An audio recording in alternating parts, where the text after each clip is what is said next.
Did you leave this on the table? You are so. Yeah. Thank you. Kudos. Hats off to you.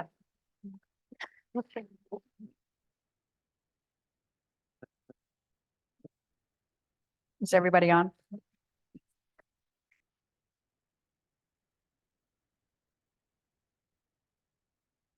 Guys, I don't know how to stop.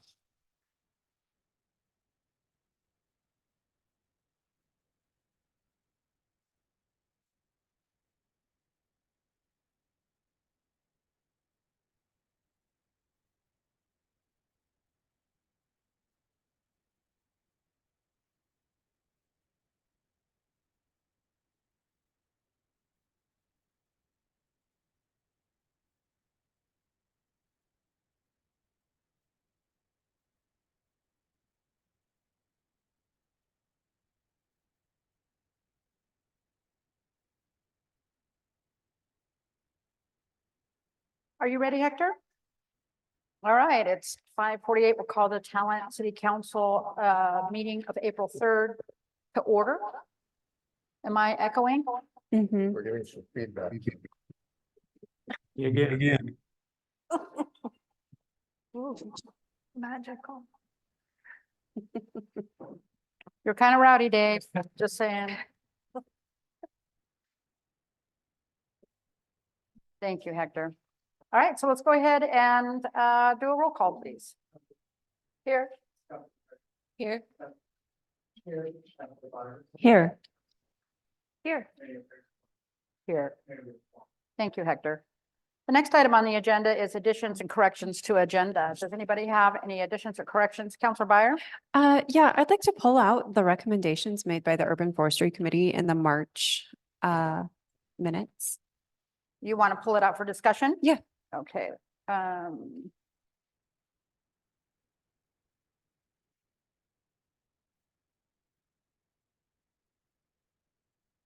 So we're talking about the March 13th minutes or both? Yes, the March 13th minutes. Okay.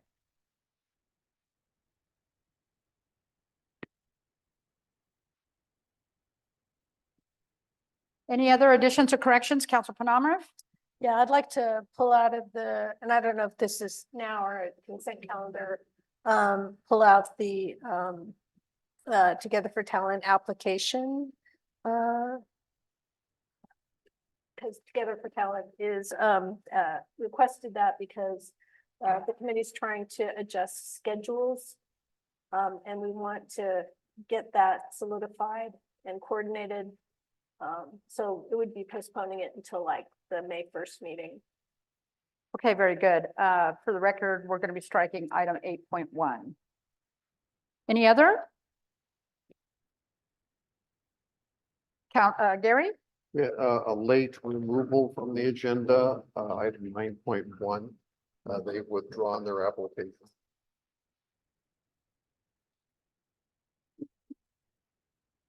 Item 9.1, we're striking from the agenda. Is that correct? That's the liquor license application. All right, very good. Anything else? All right, very good. I'll entertain a motion to accept the amended agenda. Counselor Byers? I move to accept the amended agenda. Second. We have a motion and a second to accept the amended agenda. Is there any further discussion? Hearing none, all those in favor, please say aye. Aye. Any opposed? Motion carries. Item number 3, appointment of a new city council member. Steph? Mayor and members of the council, you have 2 remaining candidates for the current vacancy on the city council. We initially had 3 candidates in your packet. One of those has withdrawn. The city recorder advises that that application was withdrawn late last week after the agenda was posted. So there's a procedure in the packet for you to interview the 2 remaining candidates. I believe they are both here. We have some suggested questions that the council developed previously. There's a ballot in the packet, as well as the application submitted by all of the candidates. So I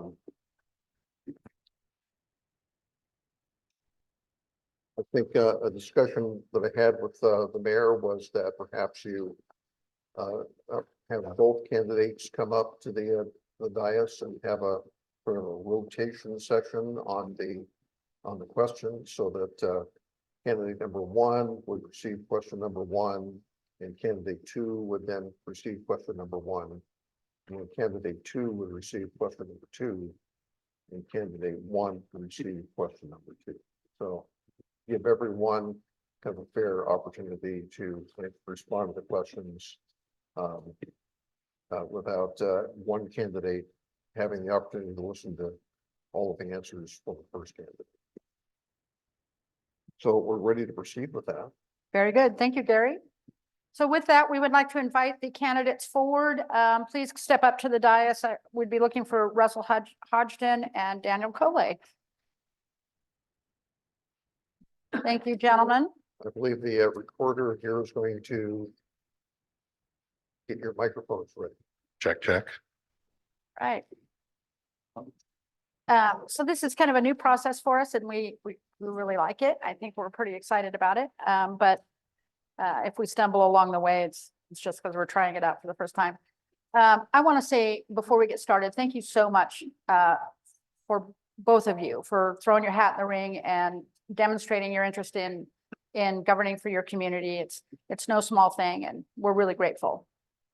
Thank So you. with that, what I'm going to do is just let each counselor ask a question. And we'll start with Daniel, you'll be the first one to answer the first question, and then we'll just go back and forth from there. All right. So Council Perry Miller, would you take question number one? Sure.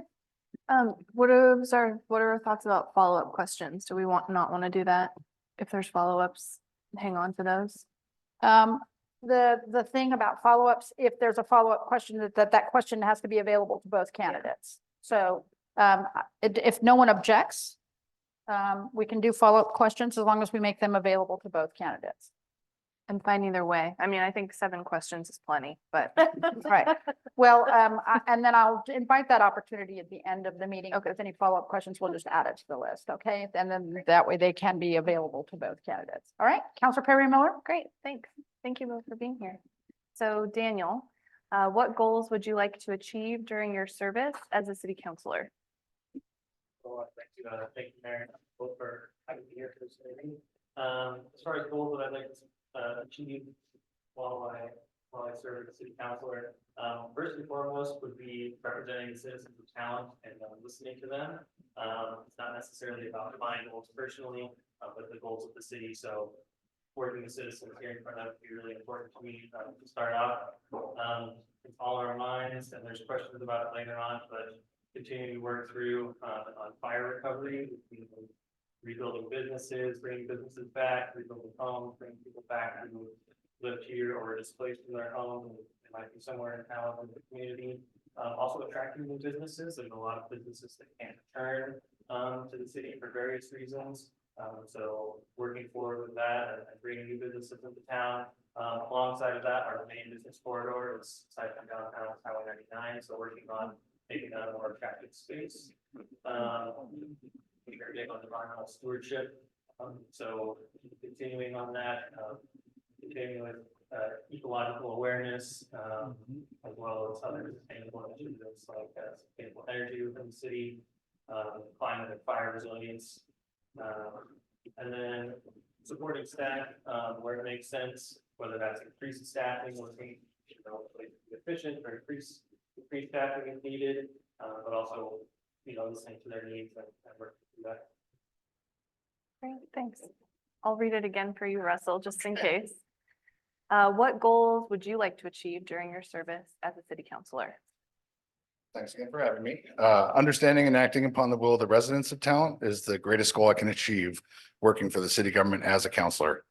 While this interim appointment is not an elected seat, When elections come later this year, I want to be able to show our constituents that I heard their requests and found the best compromises to create things that positively affected their daily lives. The council's decisions about planning, housing, economic development, safety, parks, and budget have direct and indirect effects on the lives of fellow residents. And I hope to represent them while balancing the needs of existing and future projects and the city's aspirational goals. Thank you. Counselor Byers, will you take question two? Sure. And Russell, we'll go with you first this time. What do you consider as our city's greatest challenges in continuing to recover from the Almeida wildfire? This is kind of a hard one for me to answer. There's quite a few, but I have pre-answered this for you, so I'd love to read. To me, the physical challenges presented by the fire have largely been addressed through our huge rebuilding efforts of residential and commercial housing, utility infrastructure, and temporary relaxing of certain building and zoning norms to encourage economic growth throughout talent.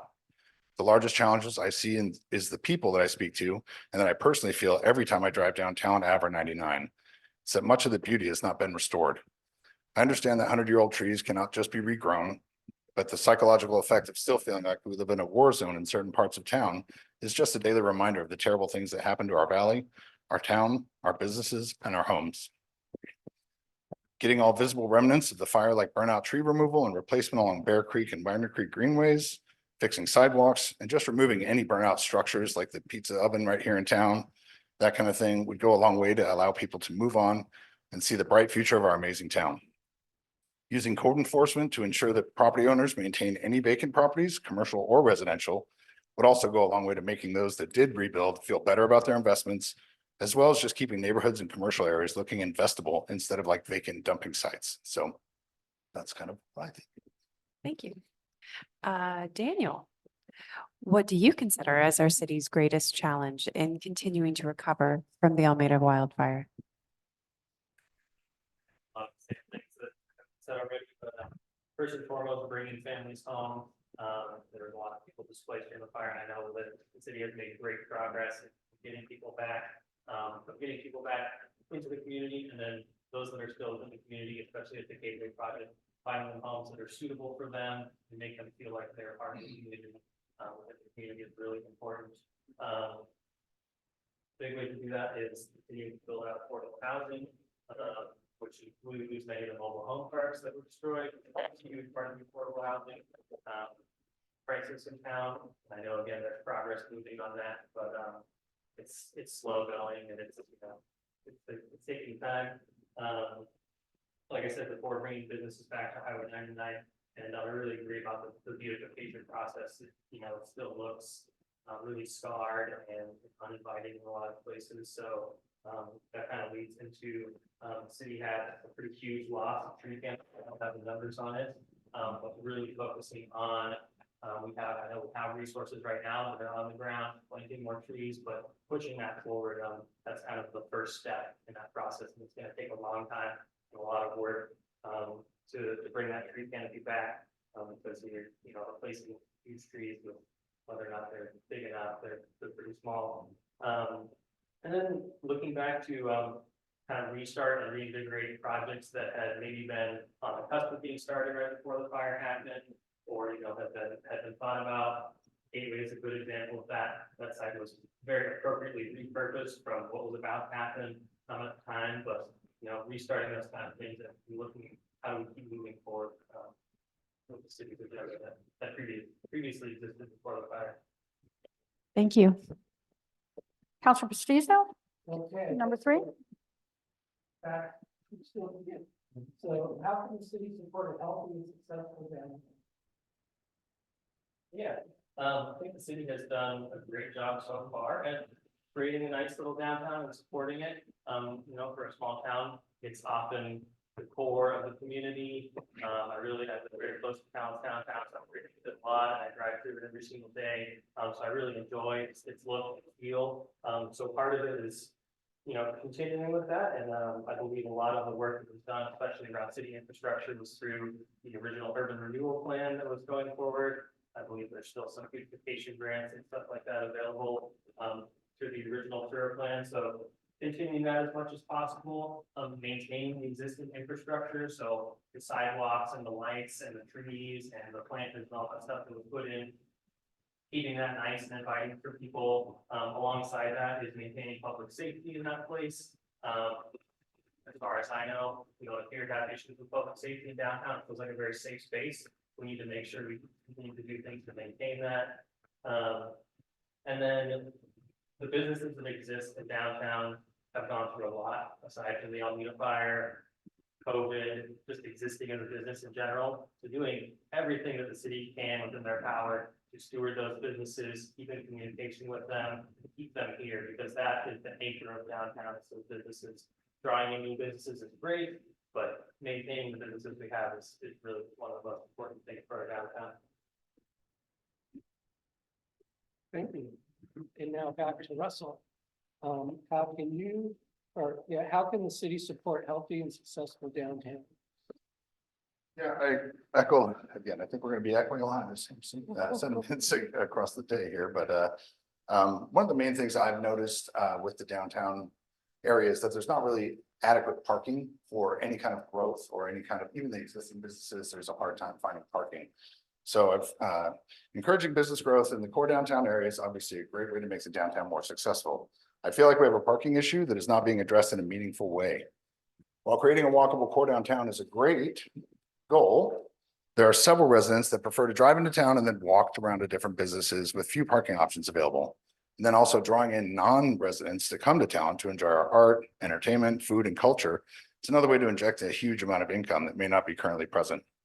That requires parking for access. Everyone from Ashland to Medford agrees the town is a great town and rarely has anything negative to say. People from Ashland, pardon me. We're like an alternative for Ashland residents who will not go to Medford, and the same for Medford residents who think Ashland's too far out. By targeting the types of business we'd like to see, putting city money behind those projects and creating easier access and fast tracking the zoning and architectural review process while executing against the master plan, the city can create a type of downtown area the mayor, council, and residents can be proud of. City mandated parking is essential during new development, whether it's a city parking lot, parking structure, or just requiring new commercial and residential to ensure adequate parking. Having access to the businesses and downtown residences that are opening in town is the easiest way to ensure success. That's that. Great, I'm gonna go ahead and take number 4. Russell, what growth potential do you see in talent? Lived here a long time, since '89. Town barely had sidewalks when I moved here, so it's been a pretty cool thing to see town grow and change. So my answer to that is town is growing. That's undeniable. However, growth for growth's sake is not enough without intention. While I fully agree that affordable housing is a priority, we have a huge number of investor-owned homes and apartments being built, which are still out of the price range of many of our historical residents. A 400 square foot ADU in my neighborhood goes for $1,200 a month. So that's quite a bit.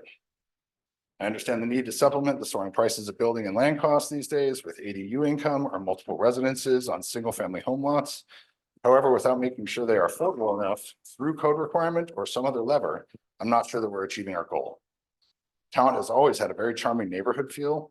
My old neighborhood, I had 4 neighbors with my keys to my house for emergency sake. I lived in the same house for 18 years and knew every homeowner on my block. The high density investor-based rental housing market that's developing lacks a certain pride of ownership and familiarity that I miss. And it's kind of what originally drove me to buy here in town, because I just love the neighborhood feel and love the fact that I could call any of my neighbors anytime. So I'd love to see us preserve a bit more of the historical charm of talent and have people choose this town to settle down and raise a family, whatever that means to them. Daniel, what growth potential do you see for town? Yeah, again, a lot of what was said here. Key takeaways would be affordable housing, and what I mean by affordable housing is, again, not just rentable housing, but pathway to home ownership, especially for younger people or people with families. There's a huge barrier to entry. So affordable housing, home ownership is a huge thing. With ADUs, I'd love to see, continued more incentives for ADUs. There's a lot of fairly large lots on talent And like I mentioned, it is an opportunity for supplemental income for people, but it's also an opportunity to increase density, which is one of the more sustainable things to do, as long as it's affordable. So if there were incentives for ADUs to be built, they would need to be affordable rentals or even rent to own kind of things. A huge opportunity for growth that I mentioned before, is our ecological resilience, which starts with our tree canopy, or tree canopy is part of that. We lost a huge majority of it, so we could really work on growing that back in a much more meaningful way, as well as resilience in other ways, especially along Fairview Greenway, in regards to fire resilience and fuel reduction. That's a big place for growth there. And then we can grow our resilience through more environmental stewardship when it comes to clean power, working with different solar incentives on city buildings, government-owned buildings, parking lots. If we're going to create more parking, potentially, it'd be great if it's covered with solar panels, so it's sustainable, offset some of that cost for people driving from here and there. Thank you. I did have one other, I'm sorry, that one's part that I forgot to. Maybe you can jump it into another question. Yeah, yeah. Council Griner? You have number 5, starting with, who started last time? Dan, start with you. Right. Yeah. So starting with Daniel, I think. Right. Just briefly Right? describe. So we're going back to Daniel. Sorry. Yeah, back to Daniel. Okay, Daniel, briefly describe your understanding of the role of a city councillor. Yeah, so first thing the city council would do is they set policy and ordinances, so they work through issues with those. Just after your study session, working through policy for council procedures, the city ordinances and rules. They work through contracts, so any contracts that the city gives out and go through the city council. They set goals for the city, which is a huge issue. We're kind of talking about a lot of goals right here, but really collecting citizen input and having a plan going forward with those goals is really important. We're sometimes overlooked priority of the city council. A really big one, especially these days, is budgeting. So small city, limited budget, can be a really hard process, but the city council was, that's the rest of the budgeting. Appointment of the city manager, as well as advisory committees and commissions. And then the overseeing of staff. So the city manager oversees the staff, and city council works with staff, but they council working alongside staff, making sure that their jobs are effective and comfortable is an important thing. Right, Russell, briefly describe your understanding of the role of a city councillor. All right. I think that the city councilor position is kind of the public face of the council. So as a city councilor, I believe that my role is to educate myself on all matters, but before our council, before making decisions and find compromise wherever possible. A major part of our job is to educate the public and interpret public opinion so that our body can make the most well-informed decisions that reflect the will of our constituents and vision of the future. It's our job to respond to all constituents in a timely manner and create trust with residents that will let them know we have considered their opinions in all decisions, regardless of whether the result is to their liking. And we also need to be able to explain the reasons why decisions are made without judgment and with respect and civility. So I think of the council position is more of like a go-between between the mayor's office and then the people. We're always listening and able to respond and tell them why things are the way they are.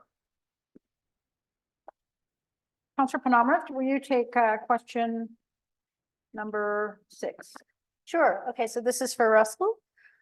Describe how you have been active in the community. Have you served as a member of a city commission or committee?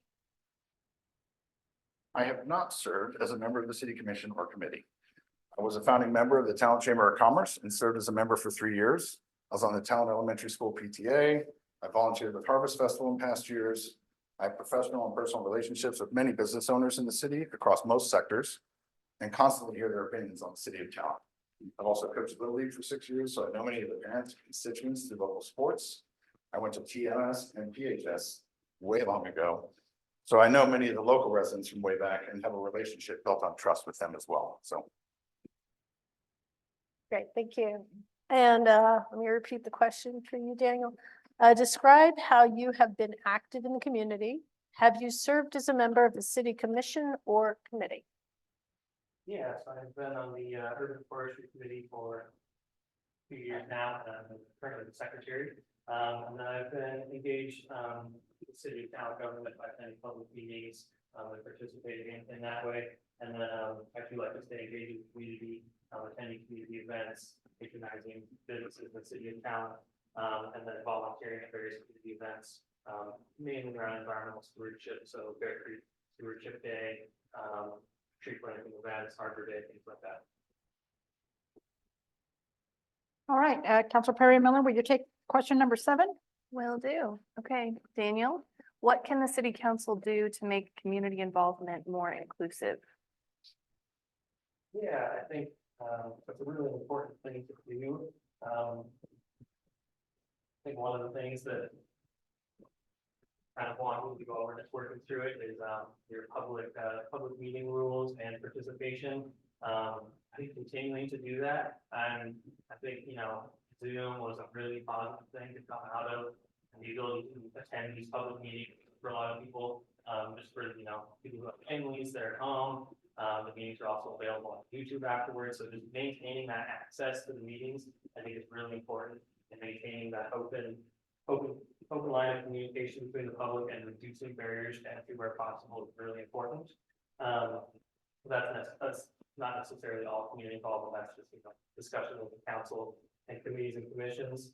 I think holding listening sessions or community conversations outside of this meeting, this setting right here is a little intimidating for a lot of people, and it's nice being up here with another person, right? I've never been interviewed in front of this many people before, but it can be really intimidating, really uncomfortable, and I know people can, write letters in and email and stuff, but that maybe doesn't come across the same as a face-to-face conversation. And I know it takes time, but finding certain ways to sit down with different people, citizens, business members, things like that, is really important.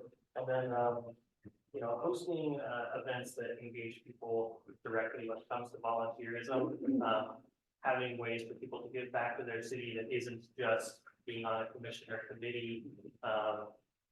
People really like hands-on things. People show up a lot for cleanup events and tree planting events and stewardship, things like that. So continuing to do that and interface with people that are able, what they're already doing. Thank you. Russell, what can the city council do to make community involvement more inclusive? That's where we kind of compared notes here or something. It's many of the same things. It's obvious, encouraging more public involvement and civic discussion through outreach, public fact finding, surveys and town hall meetings, more of like an open communication type of arena. Posting meetings and notices and agendas at Maker City, public parks, local businesses, just really spreading the word about the business of the city would be helpful. I mean, I responded originally because I saw there was an ad in the Talent News Review or something, and it was just like, oh, cool, it's got a QR code. I scanned, I learned more about what the position was. Lived here for a long time, but I'd never actually decided to take the step and apply. So that was like a big thing for me, and it felt easy because it was accessible on my time, not having to come down here at 6:45 and figure out what's on the agenda and when to do that. So I thought that was really cool. Creating opportunities for more community interaction, movie nights in the park, engaging event-based fundraisers for police and fire, interactive public events for repairing riparian zones damaged by the fire, etc. That kind of thing. Along the same lines. Finding new and unique ways to engage the public, including PSAs in the Talent News and Review, agendas and water bills, links sent to the emergency preparedness email communications. Things like I talked to Hector about there's a Calendly, which is like a simple Outlook thing that you can do where people can sign up for those off agenda items early. It doesn't take any time. He doesn't have to track it, and people kind of would know when their time is and that kind of thing. So it's kind of a easy way to get people to be more interactive and less intimidated. And then also to improve the inclusivity and transparency, we could potentially create an easily accessible and understandable document that tracks all the agenda items and also what the resolution was to each of those issues brought before the council. That way people can see the whole year, see what was on the agenda, what was decided, and just they're ultimately the boss. So just letting them know what's going on with their own stuff, because it can be a little dry, but that's what I'll do. Thank you.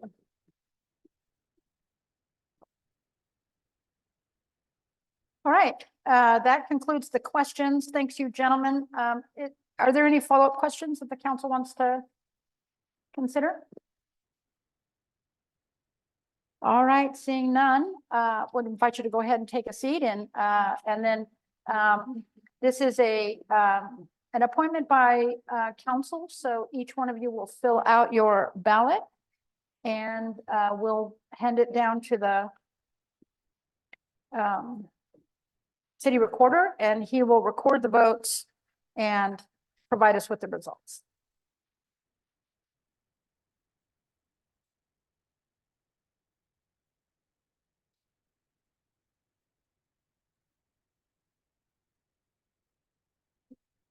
It's not gonna be secret. It's the present. Oh, goodness. Colette will be So I just secret. have it on I'm the the only agenda. one that, No, I didn't. I think I do too. I think that's what's on the, Oh, here it is. Yeah. 11-2. oh, okay. I was looking for it under public, but that's perfect. That's perfect. Okay. Public presentation, what I meant.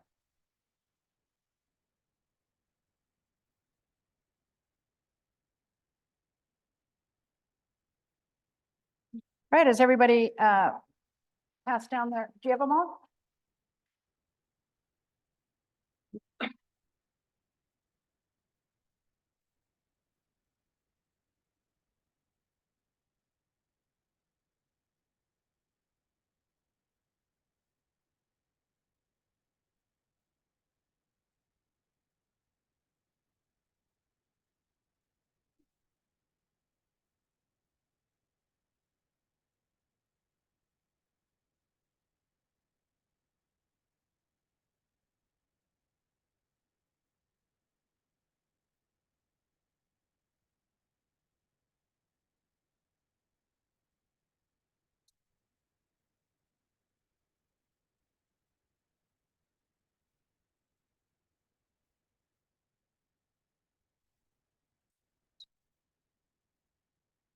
Did you have a question?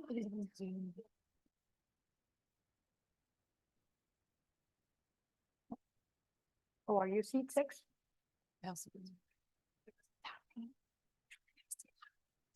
What's that?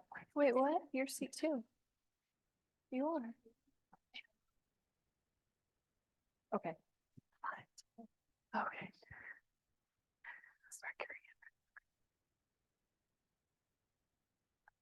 Is it ranked choice voting? Is it ranked choice voting? It's ranked choice, but it doesn't make any difference, I think. It would have been ranked choice if there were more than 2. Yeah, if there's only 2, it Yeah. doesn't, Okay. it won't make All any right. Yeah. difference. Okay, before I announce the next city councillor, I do want to mention that we use ranked choice voting here, and the votes and ballots are a matter of public record. So anybody who's interested in seeing that can do a records request. Thanking you both. This, I'm sure, was a very tough choice for the councilors. I know it was for me, but I really pleased to invite Daniel to join us up at the council for oath of office. And Russell, we hope to see you soon in another arena. Yeah, so congratulations, Daniel. We clapped. I think if you want to do oath of office up here, we can take pictures. At least I'm gonna take some pictures here.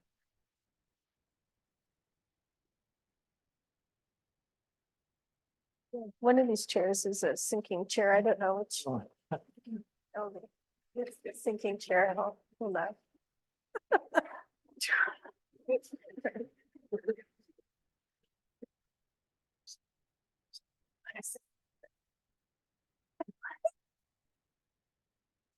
So can everyone hear me? Yes. Pursuant to the Talent Municipal Code, newly elected and appointed officers must take an oath at the time they are seated on council. The oath taker should raise their right hand and repeat after the city recorder who administers the oath. So Daniel Cole, please raise your right hand and repeat after me. I, Daniel Cole, you hear me? Here you go. Here, grab on us. Yeah, that's on us. Yep. Can you hear me now? Yeah.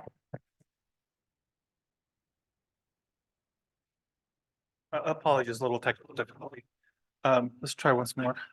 I, Daniel Cole, Hi, Daniel Coley. do solemnly swear or affirm that I will support the Constitution and the laws of the United States and the state of Oregon, Do solemnly swear or affirm that I will support the Constitution and laws of the United States and the state of Oregon, and the charter, ordinances, and rules of procedure for the city of Talent, and the charter, ordinances, and rules of procedures for the city of Talent, and that I will faithfully, honorably, and ethically perform the duties of the office of the city council for the city of Talent that I'm about to assume.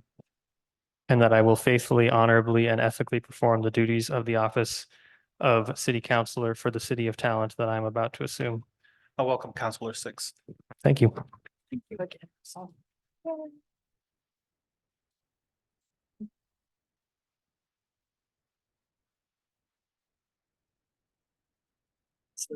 Okay. Yeah, this will be Does he your, get one of his own?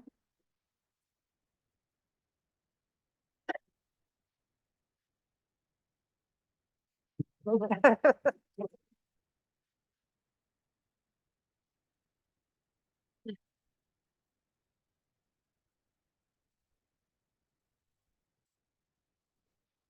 you go.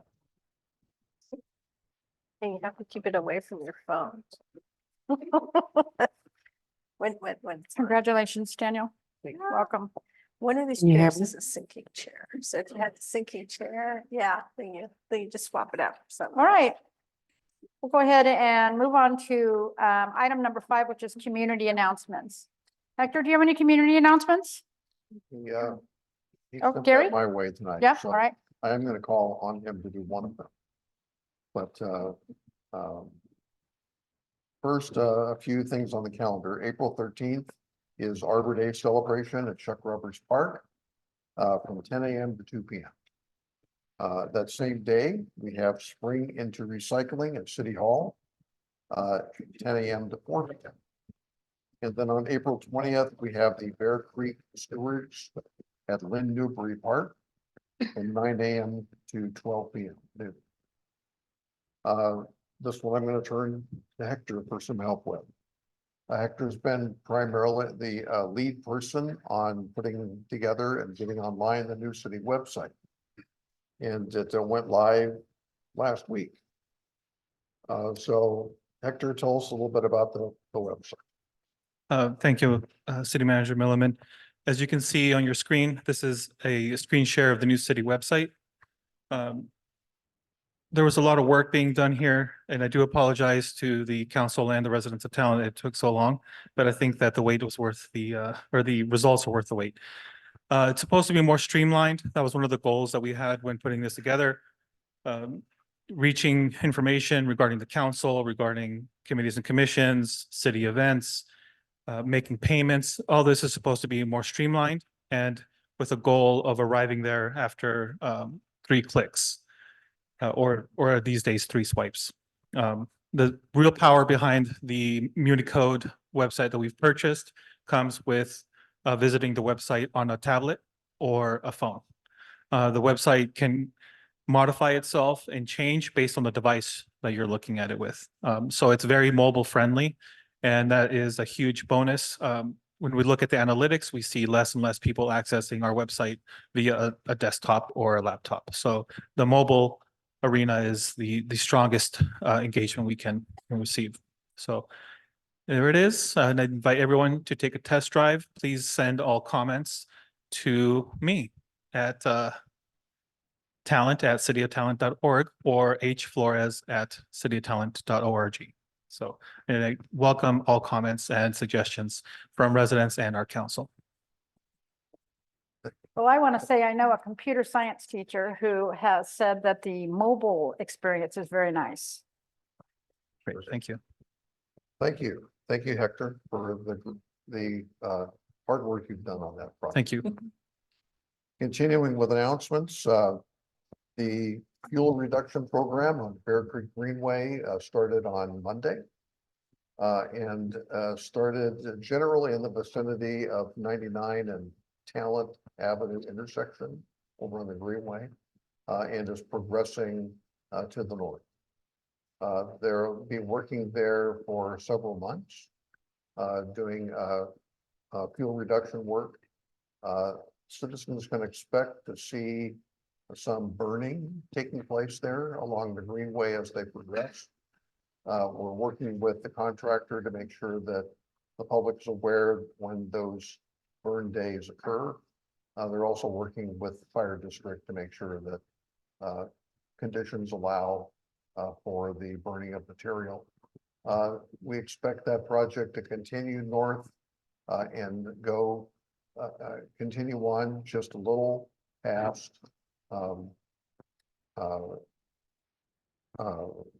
Lynn Newbury Park. So it'll be progressing over a period of weeks and months ahead. The electric vehicle fueling stations at the community center are now active and functional. So people can go check them out. That's available. We have committee and commission seats that are vacant, 1 seat on the planning commission, 2 seats on the budget committee, and 1 seat on the urban forestry committee. So people are interested in any of those, can contact the city recorder and get your application. Yeah. Is that one's open seat on the Urban Forestry Committee reflective of the appointment of our new counselor? I don't think it was. No, we were not anticipating that vacancy. So now we have No. 2. We have two. We weren't trying to second guess the council. And then I just, for clarification, I think the seat for planning is closed at this time. Is that right? I believe they will have a special meeting next week on the Yeah. 9th to fill that seat. Yeah. I do believe the applications are closed, so I do apologize for including that on the list. Yeah, okay. But it is important for us to hear about it because we're about to do the selection process for that in an upcoming special session on the 9th. Is that right? Okay, great. Thank you. Are there any community announcements from the council? Councilor Penamara. Yeah, I just want to emphasize Spring Into Recycling coming up Saturday, the 13th, 10 to 4. Together for Talent still needs volunteers. So if anybody wants to do their civic duty, sign up for a 2-hour shift. You can email the chair at togetherfortalent@cityoftalent.org. Anybody else? All right, well, nice full report.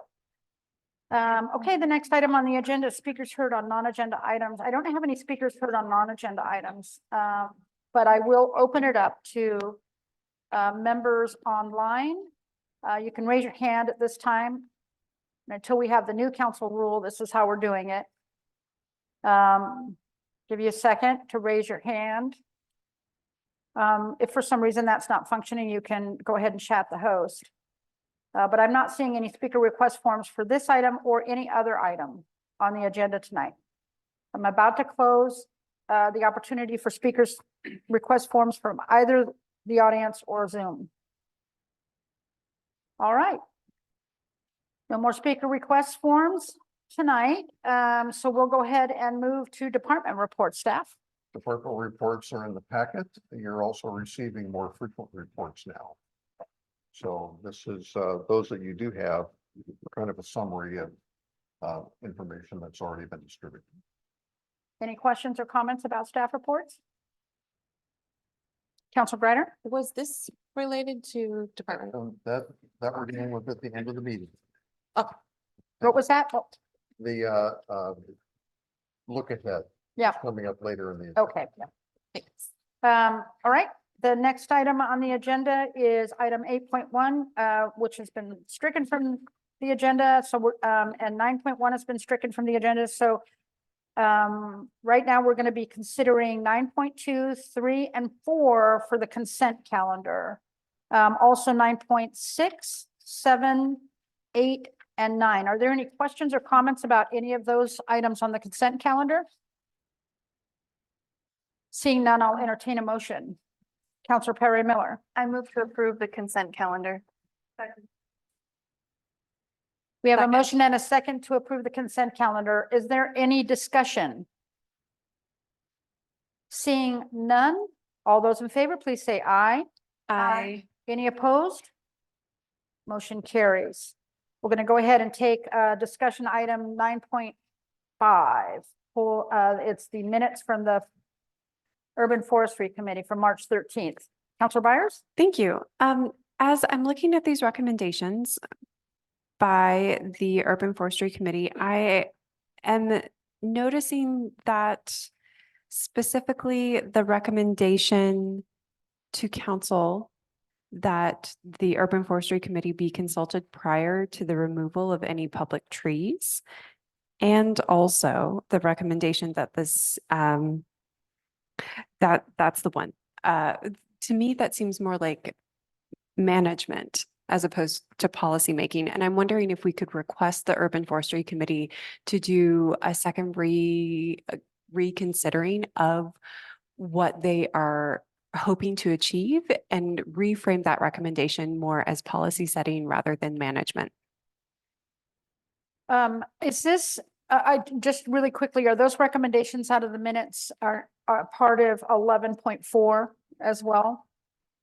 Because I have a speaker request forms on that, so I Right. would wait to hold off on that. I just want to make sure that it's included.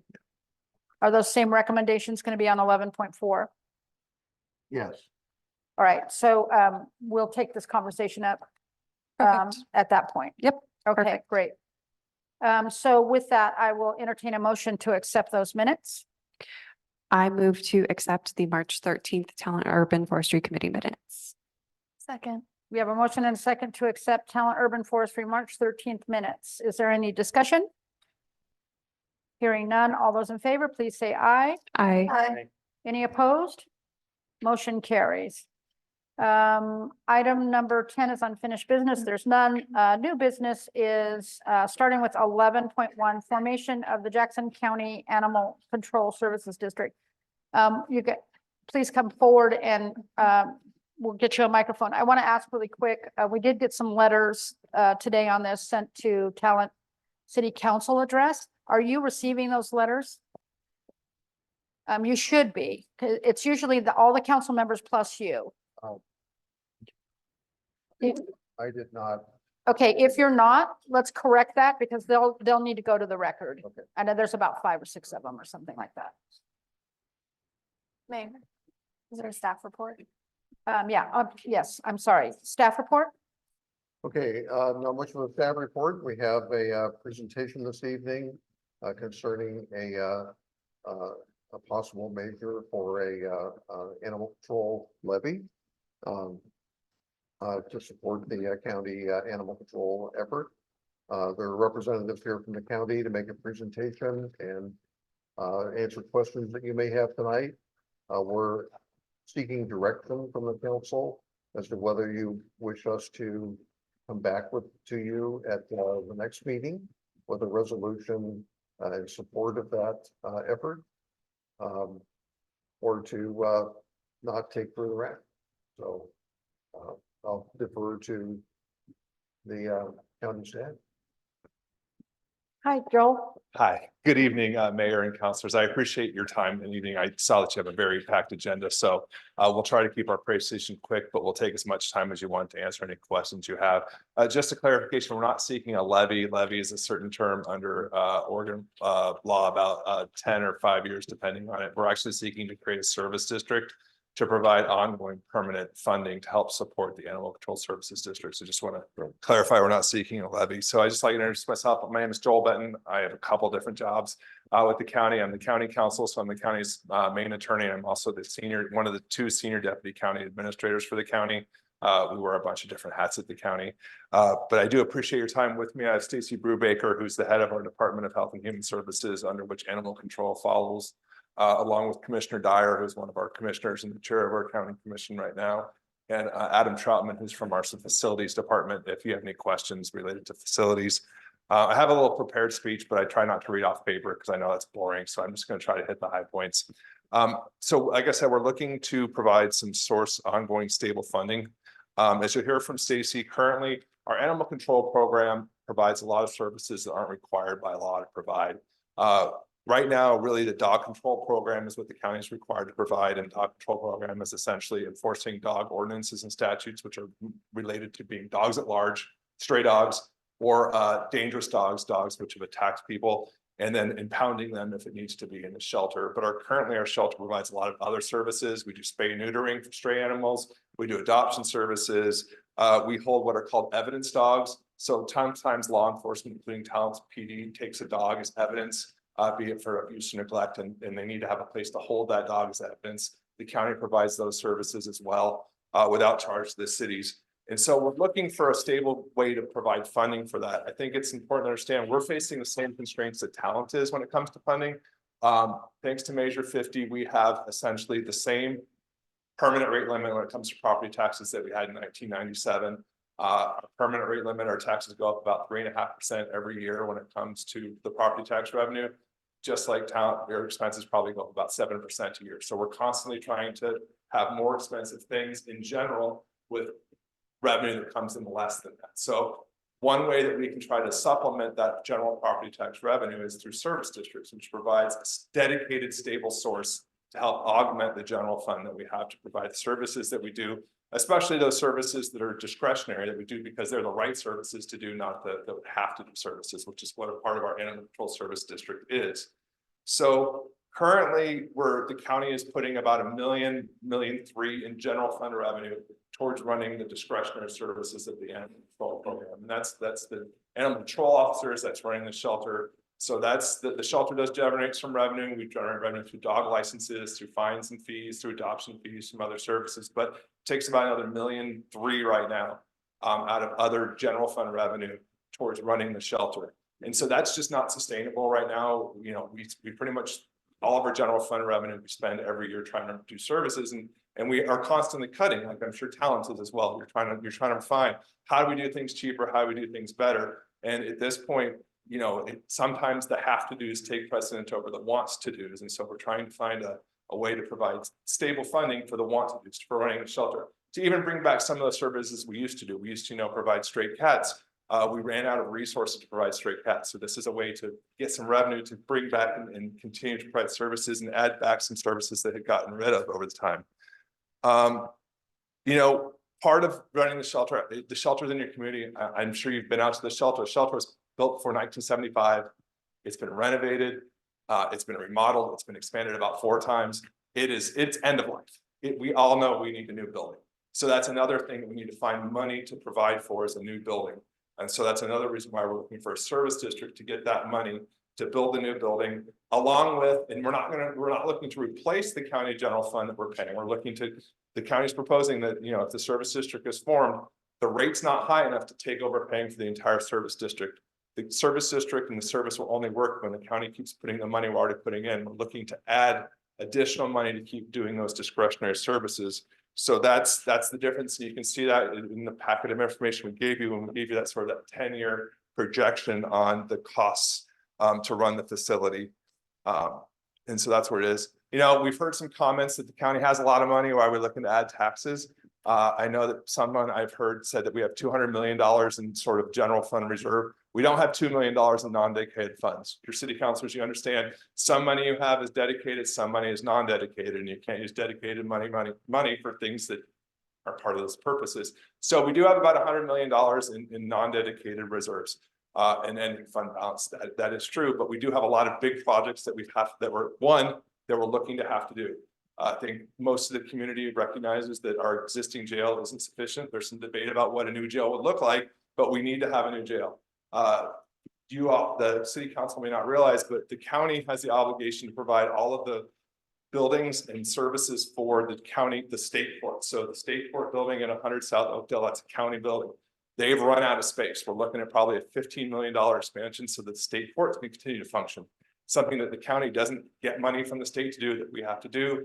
We're looking, you know, I think we learned from the Alameda fires and the pandemic, the expo isn't really the best emergency management response building. So we're looking at partnering with Central Point to build an emergency response building along the community center out at the expo. That's also going to take that money. So when all these projects are done, That $100 million is really about $20 million. And $20 million on a $600 million budget isn't a lot of reserve to just make sure that we have enough money to get from when property taxes come in to when the fiscal year starts to when property taxes come in. So that's kind of the money that we're going to need to continue to provide county functions. You know, we've built a lot of buildings in the past 10 years, all using the reserve. That's what we use our reserve for, is we build up our reserves. So we build buildings, we built a new DA's office, we built a new Health and Human Services building, we built a new Justice Court. We've been doing all of that without asking for taxes. And that's how we're hoping to continue to do it with the service district without having to go get a bond and provide this level of taxes. I think that we've got some comments here, our third city council we've talked to. I think you see what looks like a blueprint. So I think it's important to understand that the process of forming a service district is we have to show in forming a service district that it's economically feasible. So to determine if something's economically feasible, you have to look at what is your programming that you want to provide and what are the costs of doing it. And so we came up with a conceptual proposal. We have it looks like a blueprint, but it's just basically forward place planning to show that there is space to provide the services we want to provide and a budget to show that there's money to provide the services. It's not a final blueprint.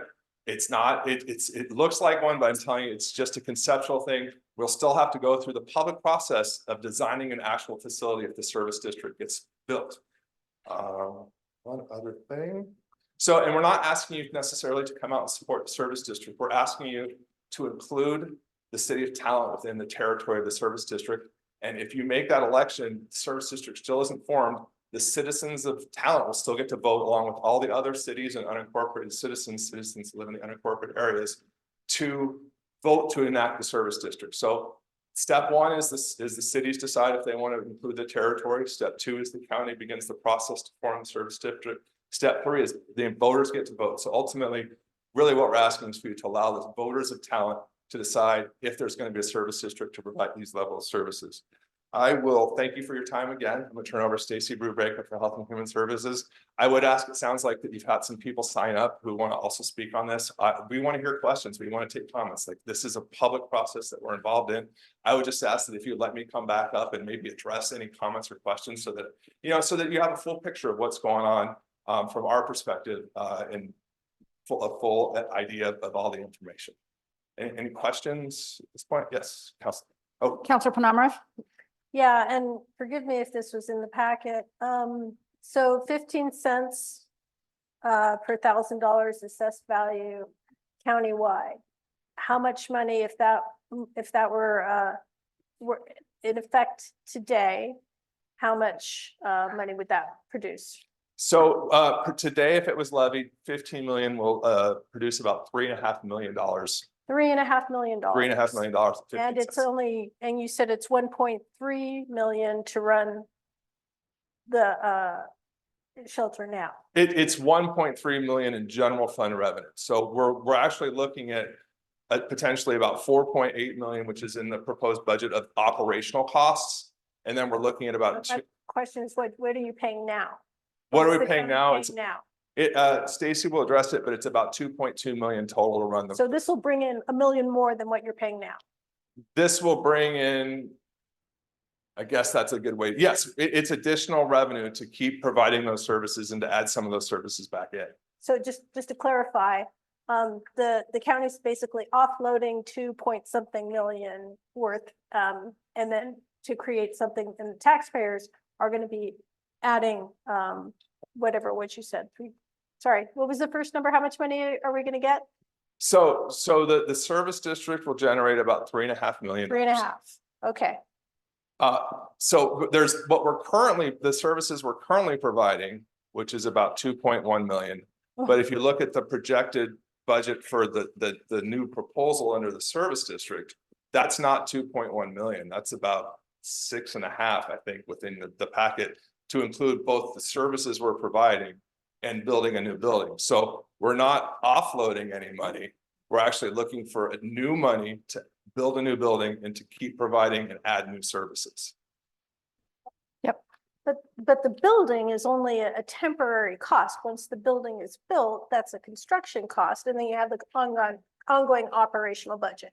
And so the 3.5 million is going to grow every year, but the operational budget that you're starting from now is 2 point something. 2.1 for the animal control program. So the animal control program is not just the shelter, and maybe that's where I can clarify that. The animal control program is also the animal control officers and the other parts of the program. So those are also going to be part of our animal control program. The service district really is to construct the building and then to provide that difference in incremental cost to running the new building with its expanded services and expanded abilities and what we're currently paying now. But I think, as I was saying, just like talent is, yes, that once that building is paid off, there'll be money. But if you look at how things are growing, if you look at that budget, we're showing with the county contribution staying the same at the end of 11 years when the building's paid off, there's like $60,000 in quote unquote extra money over 10 or $600,000 in extra money over 10 years. Or so essentially like, we're running at about $60,000 a year, best case scenario of, I guess, extra money. Thank you. I have a question. Yeah. Oh, Counselor Byers? Yeah. Yes, thank you. I'm curious about your use of the term, the life of the building is Yes. over. Could you please explain to me, like, as in this building is no longer usable for the purposes that it's being used or for the need that it's meeting, or like as an actual safety hazard, the life of the building is I would over? say it's a little bit of all three. So when the building was originally constructed, it was built prior to 1975. It had, and it's going to be in our presentation, a very limited amount of kennels. These kennels are only internal kennels. There's no, so modern kennel design would have a place where the kennel was both an inside kennel and an outside kennel.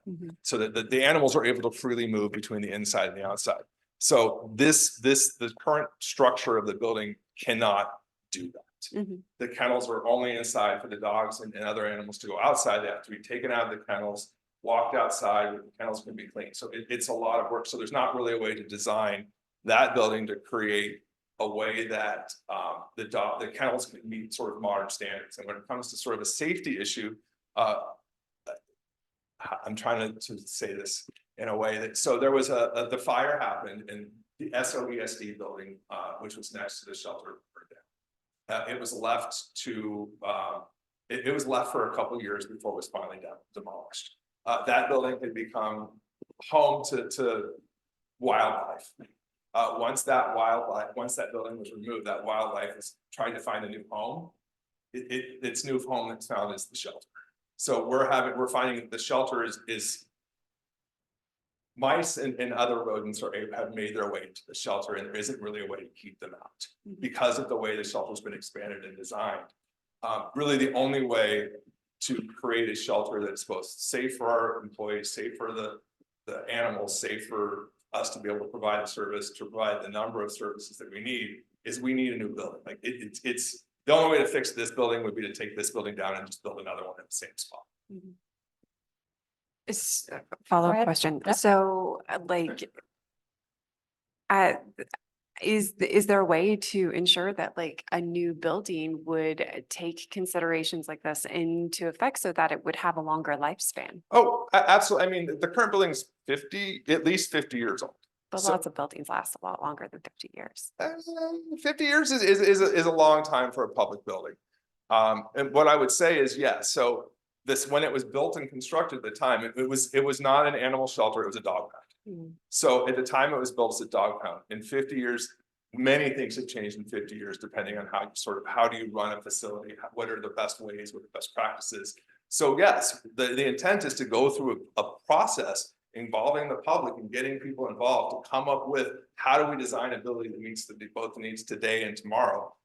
And we know what those needs are. Like we've been looking at this. This isn't something that, we've sprung last minute on the city councils. Like we've gone through a process, reiterations, to come up with a proposal that we can bring to the city councils to consider. Mhm. And so, but that's just to get the conceptual of the idea. So yeah, we intend to create a process by which we're going to design a building that meets the needs and meets the standards. And hopefully in 50 years, things haven't changed so much that we can't make it again, but you can only, plan for what you know today and anticipate for tomorrow. If things change 50 years from now, hopefully we'll be able to build it. But we are designing the building. The building is designed in such a way, or will be designed, as most of our buildings are, and I think is a very good public practice, that it's expanding, it's changing. This building was not originally designed as expandable or changeable. It was designed, I think it was originally, someone described it as a shed. That's been added on to 4 years. So there wasn't a lot of thought process that went into the current animal shelter facility that we're going to put into building a new one. Thank you. Any other questions? My question is, give me a second so I can recall it. The dedicated funds, the surplus of $200 million plus, and you said that some of it's earmarked. Is there a place where we can easily see how those funds are dedicated?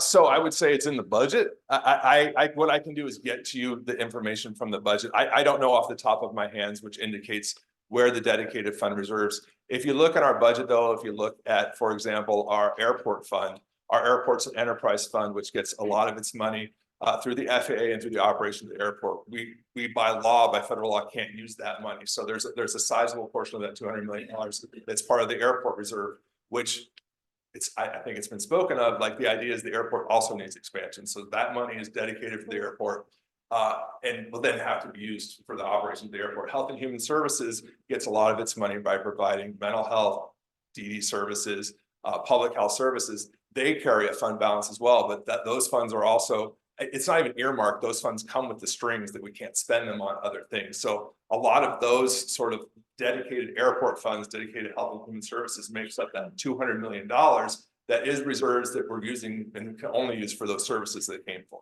I guess what I'm asking is there an easy kind of one-stop place to look at? Here's the $200 million surplus and this is how it's allocated. Is I there will get you one. Okay, that's great. And then, when the county came before us previously on the jail service district, one of the things that I really appreciated about it was the public process. And I remember researching, there was a really great organization or a great company that the county hired to do surveys of the community for outcomes. And I was amazed to find that the survey itself identified that 71% of the voters would not support the jail service district. And I think it was off by like 0.5%, if that. It was pretty close. Yeah, I mean, it was not more than a single percent. It was amazing. So can I ask you about the public process here? Has that survey been conducted? Is there some information that we can look at and research? I mean, I know this has been going on for a while, so. So I would say that we at this point, we have not directed or we've not hired a survey company to do a specific survey about this ballot initiative. Or potential ballot initiative because it's not on this ballot measure. So we've not done that part of that sort of public process to see how would the voters respond when it comes to this district. Okay. Okay. Can you describe the public process you have done? I guess the public, so we've been engaged with the public. We've spoken to just Monday, Commissioner Dotterer, who's not here today, spoke to FOTUS. FOTUS wants to work to support us on this project. So we're working with those nonprofits. And the new president of FOTUS, his name is Bob Crowley. He's indicated that FOTUS wants to work with us to support this service district. So we've reached out to those nonprofits to develop support for this service district and what we're proposing. Does that answer your question? I think so. Okay. Yeah, I mean, if that's what it is, so. Okay, all right, thanks. I'm going to turn this over to Stacy Brubaker. I think you should have our thing. I want to say that it's not our practice to re-invite unless it's a public hearing. So if there's, I just want to make sure that you guys wrap up your presentation and then we're going to take the agenda or the speaker request form. And again, it was just an offer. If you would like us to come back up, we're happy to come up if people say anything and address any questions. I just thought I'd make the offer. Perfect, yep. Thank you, Joel. Good to see you. Yeah. Hello, good evening. Stacy Brubaker. I'm the Department Director for Jackson County Health and Human Services. Joel has stole a lot of my thunder, so I'm going to move through some of these slides rather quickly. One thing I did just want to see really quickly, how many of you have actually been to the existing shelter? Because anybody that hasn't, I would love to offer a tour of the place. And so I'm just going to go through these really quickly and maybe elaborate a little bit on some of the pieces that maybe Joel didn't. So as Joel said, we are the only publicly operated animal shelter in Jackson County, and we are required to do that by Oregon Revised Statute in Chapter 609. And at times, like Joel said, we do have to impound dogs, seize dogs, whether they're part of a criminal investigation or they have bit somebody or they are a danger in some way to the community. We need a place to be able to take them as part of our animal control program, which makes us a little different than So Humane or Sanctuary One or some of the other places that don't have those obligations in the same way we do. There's no provision currently in the Oregon Revised Statutes that requires us to serve cats or any other animals besides dogs. We have done that typically, especially with cats. Currently, we're not doing that just because we don't have space or resource for them, because we have been way over our census for a very long time, which I will show you in a minute. So you've said you've been there. So this is a picture of our current facility from the front. Like Joel said, this was built prior to 1975. Its original capacity was built for 14 dogs, expanded to an additional 16 dogs and office space in 1975. Then in 1991, the current space was expanded again to add capacity for 25 additional dogs, which brought the total to 55. And then today, the current kennel capacity at the shelter is 86, with dogs having to be housed in crates along the hallways when shelter exceeds capacity. So just last night, we were at 122, which is what we were told just as we started this in Jacksonville, this presentation.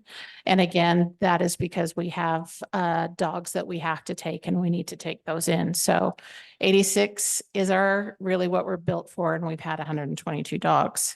And so this is the inside of our shelter. Like Joel said, we don't have indoor-outdoor shelters, which really makes it a challenge. Those weren't really a thing when this was built. And so having to move these dogs in and out in a safe way and being able to keep their kennels clean is a challenge, because if you had an indoor-outdoor, you could put them in one side, clean it, move them to the other, clean it. But this is really an ongoing working process, and it does take a lot of time and effort to do that. This is an example of when we are over capacity, we line up the kennels down every hall we can possibly have animals in to be able to try to accommodate the need and be able to take care of them appropriately. And so this is really just an example of our census that we've had since 2018. This is quarterly since then, and you can see that the gray line is really our kennel dogs, and you can see that it's stayed pretty consistent as far as around 50 until you get to about October, January of 2023, and you start to creep up, and we have continued to be at 100. And then if you look at just the total census of all of our animals since 2018, we have stayed above 100 with the exception of a few quarters. So it has been a consistent requirement for us to be able to be creative about how we take care of all those animals in that small amount of space. Average length of stay has become another challenge for us, and I'll get into this a little bit more, but we had a lot of people adopt dogs during COVID, buy however they got their dogs because they were home and they were working from home. They were available to take care of their dogs. Life got back to normal. Many people went back to work. And so we had a lot of surrenders. And so many of those dogs were big dogs. We've also had a lot of marijuana seizure dogs that we have seized for illegal marijuana grows. Those are big breeded dogs that and sometimes often aggressive. And so people don't necessarily want to adopt them. So our length of stay, as you can see, has gone up over time as well. And many of those are big breed dogs. In addition to that, the challenge is to be able to get spay and neuter appointments has been a challenge, and that has also added to our length of stay for both cats and dogs. And that is a national problem to be able to try to find enough spay and neuter appointments. So as Joel mentioned, and as I just referenced, animals, we do hold as evidence. So Jackson County currently receives and holds both dogs and cats for various jurisdictions when they're seized as evidence for a criminal matter. These animals often remain at the shelter for long periods of time for a variety of reasons. One of those currently is that there is a public defender's crisis. And so if we have animals for a defendant, they get in front of the judge, they ask for an attorney. They have to wait for one to be appointed to them, and that can sometimes take months because there are no public defenders. So meanwhile, that case drags on and those animals stay with us. And over time, they incur a large cost to that. And then the defendants typically do not have the means to pay, even when it is part of their court order to pay. We don't often recoup those dollars. So it's a thing, and we do have quite a few animals held as evidence. So why now? And this has come up a lot, and I've seen it on a lot of posts on social media, so this is a good time to talk about this. As Joel said, the current shelter no longer meets the needs of Jackson County and the public for the care and custody of dogs and other animals, including cats. The current shelter has reached its capacity as far as our ability to renovate anything, to remodel, to expand, or to accommodate the needs for housing and care of dogs, other animals, and cats. I've started referring to it as lipstick on a pig. There's just so much you can do for that building at this point. I think we've done everything we possibly can to try to make that a building that we can continue to use for now, and we will make do until we have an opportunity to move those services elsewhere. So we've spent the last 2 years really taking a deep review and revamping of the programs to be able to figure out what is the actual cost of what to run a shelter, as well as the cost of building a new shelter. And so again, we have been spending 2 years to really delve into that and try to figure those pieces out. And it was quite the process to be able to do that. So the current cost of the shelter, the revenue currently received from performing dog control functions is insufficient to properly construct, maintain, and operate a new animal control services facility. The revenue that we generate currently from fees and other processes adoption fees, those types of things, is $636,255 per year as of fiscal year 22-23, which is just simply not sustainable, wherein our expenses are about 2.1 million per year as of the same fiscal year. The current operations, like Joel said, is deficit, and we are currently supplementing all of those through our county general fund. And that model is not a sustainable model for us to be able to continue to do over time. So there's a few things that have changed that have really led to the increase in cost, besides the fact that since this original shelter was built, the population of Jackson County has grown. So there are more people, which means there are more pets and more animals to care for and to be able to manage to. That we used to use trustees from the transitional program. That's right. Probably right where that is, right on the highway. And we used to use some of the people that were there in those programs to be able to clean the kennels. There was a law that changed that. And as it was part of a program, we could no longer require that to be one of the things of their program. In order for them to basically earn their keep, they would go and do the cleaning of the kennels. That law changed that. We could no longer use that manual labor. And so we moved into needing to create new positions. We had to hire, train, and retain those additional staff, which have increased our costs. The building has reached its capacity. We've continued to try to make modifications and upgrades to be able to maintain safety, both for the animals and for our staff, as well as the volunteers and the public as they come in to see those animals. Again, I already talked about the larger breed of dogs, and then just the consistency of being constantly over capacity has really limited our ability to accept and care for cats. And again, we're not required to, but we want to. We think it's the right thing to do, but our resources right now simply don't allow us to do that. So really, like Joel said, our ask really is about giving the voters of Talent the opportunity to be able to actually have this on the ballot for them to decide whether they want to create this new service district or not. The new district would have the authority to construct, maintain, and operate an animal care and control service facility, specifically a new shelter for housing and care of dogs, other animals, and that would include the cats.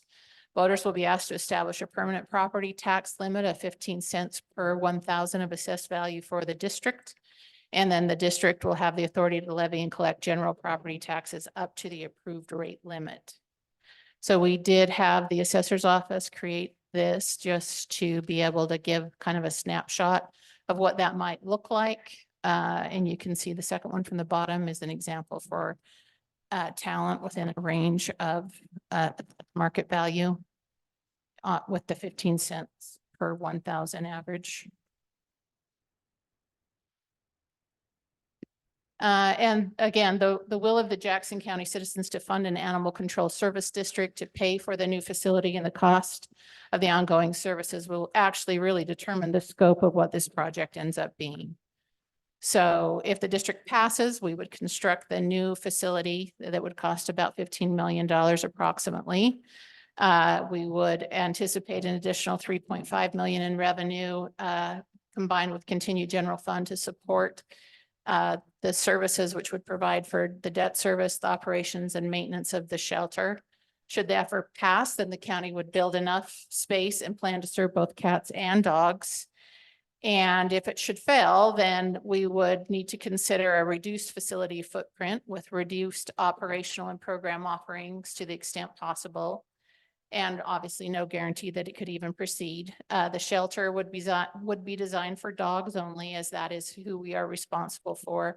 And then the county would be forced to relook at current fee structures and make recommendations around whether we would need to change the structure of fees for the things we currently do without, that we offer without cost. So really, this is, again, kind of a summary. We already talked about this, but this is really the vision of what we would see this service district paying for. And as I get into these pictures, this is where all the questions come up. Again, just to say this is proposed only. So you had the question about community input and being able to really be able to flesh these things out. So this is our best guess at this point. We, if it were to pass, then we will start the next steps of hiring the architect, having community input, getting professional input around the best design and structure for the needs of a new shelter. So the county already owns the property on the southwest corner of Grumman Drive and Kingsley Drive in Medford. This is an aerial shot of that. This is really, again, best guess. This could grow. This, we could take more property or we could shrink the footprint depending on what we ended up needing to do or desiring to do. And then this is ultimately how it would lay out based on our perspective right now. And then this is I believe you had all of this in your packet. Again, we had to come up with something, so we had a projected price so that we could be able to put something in to the package to be able to make the request for the service district. So we've had a lot of questions about size and how did you land on the kennels? And again, this is all perspective. So we don't know whether this will end up being, this won't end up being what we actually do. We will need to have conversations about how many kennels we actually have. We did talk through some of these pieces around quarantine, and because if anybody remembers, over Thanksgiving, we had to close the kennel because of kennel cough, and we didn't know what was happening. That current shelter didn't allow us to quarantine the dogs that had the cough, so we had to shut down the whole thing and quarantine everybody. Our new design would hopefully allow us to be able to quarantine those pods off and be able to manage disease control in a different way than we've been able to in the past. And that is the end of my presentation. They always ask me to say the prayer at dinner because I can talk fast. So I know that was fast. Any questions? Counselor Penamara? Actually, I have two comments and a Okay. question. Is that okay? Mhm. First of all, just a tip on the slides. I could not read the print. It was Okay. too small, and maybe you could just sacrifice some of those cute puppies and reduce them a little bit. We could read the numbers. Yeah. That's funny because I had the reverse feedback from the other presentation. So, The so second, thank you. yeah, the second thing is I just want to say it, at this point, I'm not really thinking about the design of the shelter. This really is a question about whether we're going to support the Right. idea of a new tax. Right. And what I'm trying to listen for is to understand the financial mechanism, the impact on our residents in terms of taxes, and also the impact on the county revenues. And my question is this: you talked about 2.1, 2.2 million in expenses, and then you also had another figure of the 636,000 in revenue generated. So the net cost then the net cost to the county, am I right, would be to subtract the 636,000 from the 2.2 million? Or was that already subtracted out? You would subtract the 2 million. So if you get 636,000 in revenue, right? But your expenses are greater than that, 2.2 million, your net expenses are like 1.5. Is that, am I reading that, thinking about it correctly? Yeah. Yes, I believe so. I see Joel nodding as well. Yeah, it's much harder to think about it when you're standing up there. Right, I can And I have relate all to these that. scribbles from all these conversations I've had. And so I'm like, now what did they say about that one? Yeah. So yes, I believe you're correct. So again, this is going to generate, what did we say, 3.5 million for the county, and going up, not just the well, it is roughly about 3.5% a year.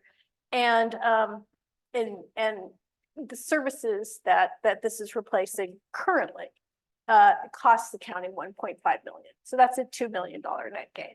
And I understand that this is also bonding a building. Last question: have you projected out? Have you shown us have you developed a projection that shows the costs even after the building is complete? 11 years, didn't we go out 11 years? I don't know. I don't have that, or do you have that?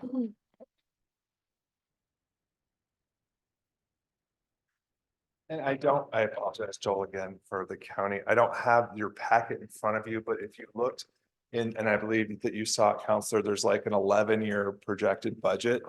That's where we show it, like the last year when the building is paid off, that the money from and I can dig through my packet and try to find it for you. Thank you, Yeah. Anna. 7. See it.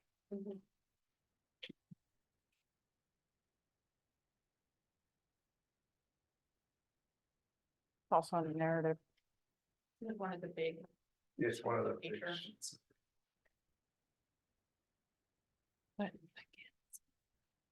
Yeah, the side, it's sideways, it's landscape. small. Yeah, Yeah, it's just so. and what I'm looking for is I'm looking for a chart. I mean, actually, what was really useful last time is when we were looking at the jails, we got the actual Excel spreadsheet, which was really great because then you can make a chart out of it. You can pull it up and read it.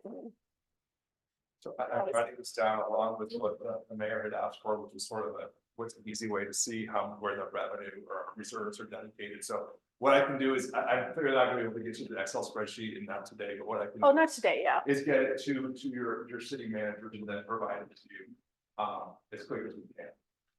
Yeah, and I don't know if you have a way to show us that's in a way we can read it right now, but I imagine what happens after the building is built, depending on how you're funding the building, that, the capital costs are no longer part of it, and you have this pretty impressive budget that started this year at 3.5 million and now is much higher as an operational budget. And what I can do is, I can't show you, I don't have that Excel spreadsheet, but what I can do is provide it to the city councilors and to the mayor through your city manager. And I will have to discuss with our finance people, I'm a lawyer, numbers are not my thing. But I know that they use an Excel spreadsheet to build what they send you, so I think we should be able to easily get that. Yeah, and just to close this off, or finish my thought, is that 11 years from now, the county is no longer gonna have to chip in anything. Right? So I don't want to speak out of turn, so I don't want to answer that without having the spreadsheet in front of me, but I believe that it shows how that works. Right, so the county's basically offloading this expense. No, I don't believe that. I believe the spreadsheet, again, I don't have it in front of me, so I don't want to answer any wrong. Right, but I mean, once the building is paid for 11 My- years down the road, and you have this. Is I don't think it works quite that way, but again, I don't want to answer without having the actual spreadsheet. Okay, that's fine. So I'm going to take Counselor Collet and then Counselor Byers. Yeah, has the county looked at if there are other examples of similar sized counties around the state and similar taxing districts, or is this a unique thing that's talking about being created? I know there's other taxing districts, but specifically for animal services. I don't know about an animal service district. I know Josephine County is going after. So Josephine County, for example, so the great thing about Oregon is you've seen one city or you've seen one county and you've seen one city and one county. So there's a variety of ways to do it. If you look at Marion County, their program is strictly, like, they literally call it a dog control program. It is, and that's what they fund through general fund.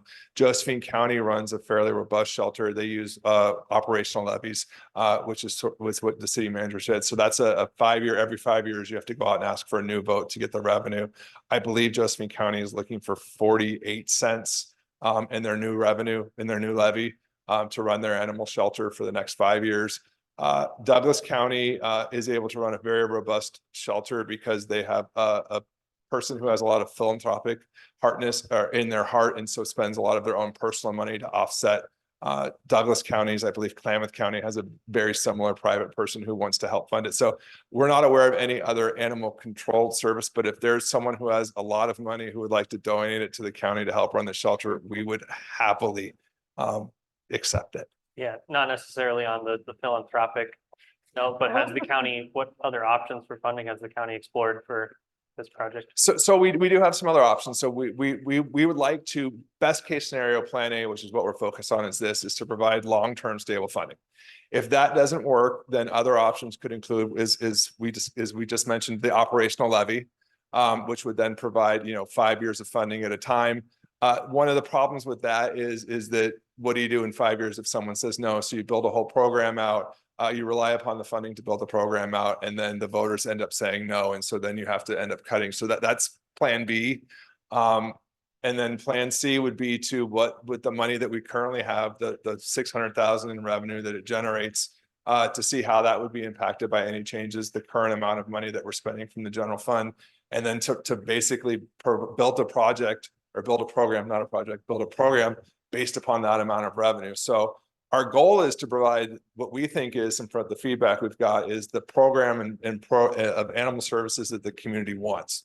And the way to do that is through the service district. If it's not, then we're going to have to go back to the table. We're going to look at levies. We're going to look at if in the end, the community decides they don't want to do this. And it's ultimately the community's decision. Like, this is a vote of the citizens to create the service district. It's not a vote of the city council. It's not a vote of the county commissioners. Ultimately, it's going to be the voters who decide to create the service district. The only thing we're asking Talent to do is decide, is Talent going to be a part of what the voters is going to consider? And then the board of commissioners, they just create the process. In the end, we send it to the voters to adopt the service district. And so we're asking the voters, we've heard that this is what the community wants. This is how we think we can give the community what it wants. If it turns out we're wrong and the community doesn't want to provide this or pay for this level of services, then we'll try for another level of services. And if the community says they don't want that level of services, then we'll figure out what the level of services we can provide that we can provide with the money that we currently have. Counselor Byers? My question was answered. Great. I just want to make a clarifying comment. Earlier when I said what public process, and then you brought up, we're going to engage in public process. We'll have people help us design the building and give, or we'll have a comment period for designing the building. I think was something along those lines. But really what I should have said was the due process that you did for the jail. That included surveying the community, which I found, and there was more to it than just that. Like But I found all of that really great groundwork that the county did incredibly helpful in determining how, you know, and the reason I bring that up is because I think it's more than just the statute requires that the county comes to the cities and gives us an opportunity to evaluate and assess and analyze whether or not this is the best mechanism for our community. So it's more than just, we're here to see if the city wants to be a part of it or not be a part of it. There's a responsibility that we have to analyze this and decide whether or not a service district is in the best interest of our community. Looking at the impacts, looking at how you know, how all of this serves in our own community. So I don't want to diminish that.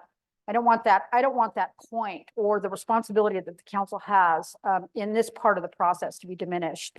You know, and I'm not suggesting you are, but I want to make that point for the record, is that this is an important part of the process that is provided for by Oregon state statute, and our responsibility is to look at all the impacts. And that's why what you guys provided for previously was so incredibly helpful. And I do not want to diminish. I apologize if it came that way. Absolutely, the city council, you need to determine, is this the right thing for the city of Talent or the city of Talent and for its voters to do? I don't diminish that at all. We have not done a survey at this point. We have not done a survey of the community. I'll tell you, those surveys are not cheap. And so we have not looked at doing a survey of the community to see if the voters would support this yet. I will tell you, we've got a lot of feedback from people in the community about concerns they have with the shelter, concerns with the level of services we provide in the shelter. And so that's really what is spurring us to move forward with this process where we're at. So we have not done that level. And if that's something that the talent would like to see, I can't promise that we'll do it, but I'll take that definitely back to the Board of Commissioners and say that is something talent would have liked to have heard when we came to them to ask them to participate. Thank you. Yeah, and I just wanted to clarify the point that I really wasn't talking about public process. I do know the whole hearings and everybody's opportunity to testify. It's different what I was referring to, and I used the wrong language. I apologize. Council Panamarev? Yeah, I have a follow-up question for Stacy on your presentation. You were talking about how folks from the transitional center were cleaning and doing that kind of service. Were they paid? They were not. So And the law changed. So they were basically free labor. Correct. So the law changed that prohibited involuntary servitude as part of a sentence. It didn't prohibit community service. So for example, if a circuit court judge ordered an inmate or a defendant, you need to go do 50 hours at the animal shelter, that would still be allowed. What we had is we were providing a program of service at the transition center for people working through that program. As part of that program, they were required to do a certain amount of hours of community service, not sentenced to community service, but as part of that's part of that program. When the law changed to prohibit it, because we didn't have a judge ordering it, that's where our ability to use sort of those people as part of that program to do the service, but they were not being paid. And so that is a big expense. I think Stacy mentioned we had to add 4 FTEs, which was an expense that we had to begin to incur to do those services. Just to give you some idea, I think the average FTE is about $2,000 a month just for their health insurance. I mean, and so $2,000 a month for health insurance for people, it's $100,000 just for health insurance. That's not wages. That's not all the rest of it. So like that really added to our cost to make sure that that facility was taken care of. Right. And you don't have volunteers that are willing to do that work? There's no volunteer base?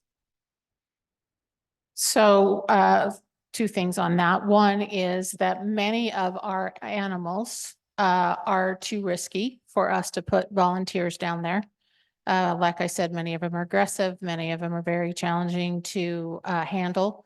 So we only allow staff to really be able to manage those animals. Before it was transitional, the people from the transitional center who presumably Still covered by county liability insurance because they were in a county program.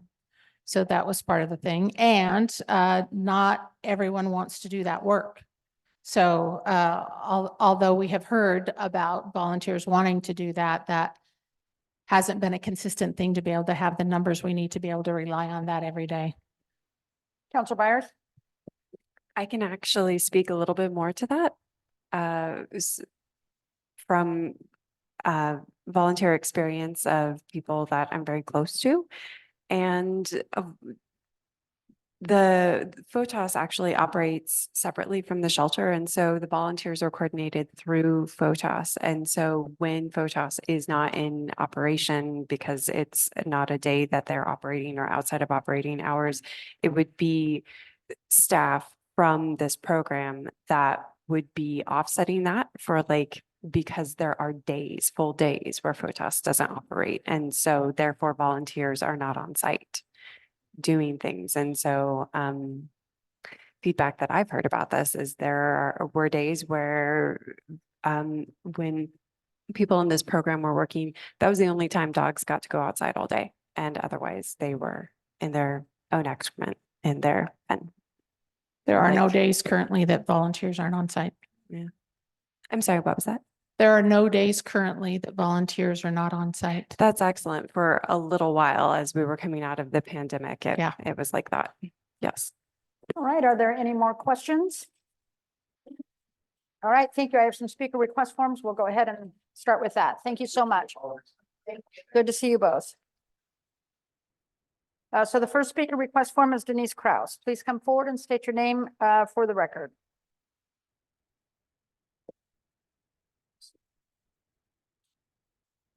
And then I just want to ask you, you've submitted a statement for the record. Is that what you're reading tonight? Yes. All right, we generally give people about 3 minutes, so if we Okay. can start 3 a minutes. timer. And we'll start the timer as soon as you start your statement.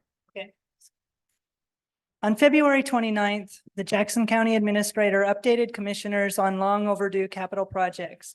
He stated that, quote, "Obviously, most of these have not been forward-facing, not out in the public," unquote, such as replacing the inadequate animal shelter. Last Tuesday, the county administrator unveiled a proposal for a perpetual service district, a new tax, and almost $15 million in debt. There has been absolutely no public involvement in the planning process. Only one of several alternatives was put on paper. Yet here we are 1 week later, and the county is pushing this complicated proposal to council for buy-in. They want you to vote tonight without getting any further input or looking at options. They're asking for a service district. A service district means new taxes to create even more bureaucracy, still under county control. How is that different from a special district like the library system or the Rogue Valley Transportation District? Special districts have their own elected boards and budgets. They're focused on one critical program and are not under county control. Options to provide a new animal shelter need to be explored. One example could be to create a special district instead of a service district where community members who are invested and knowledgeable about the care of animals could serve on the board. The county administrator has repeatedly stated that we can afford to build a new animal shelter, that it has been on the capital projects list for 18 years, but the county can no longer afford to operate it after sidelining volunteers, shutting down the foster home program, and losing cheap trustee labor.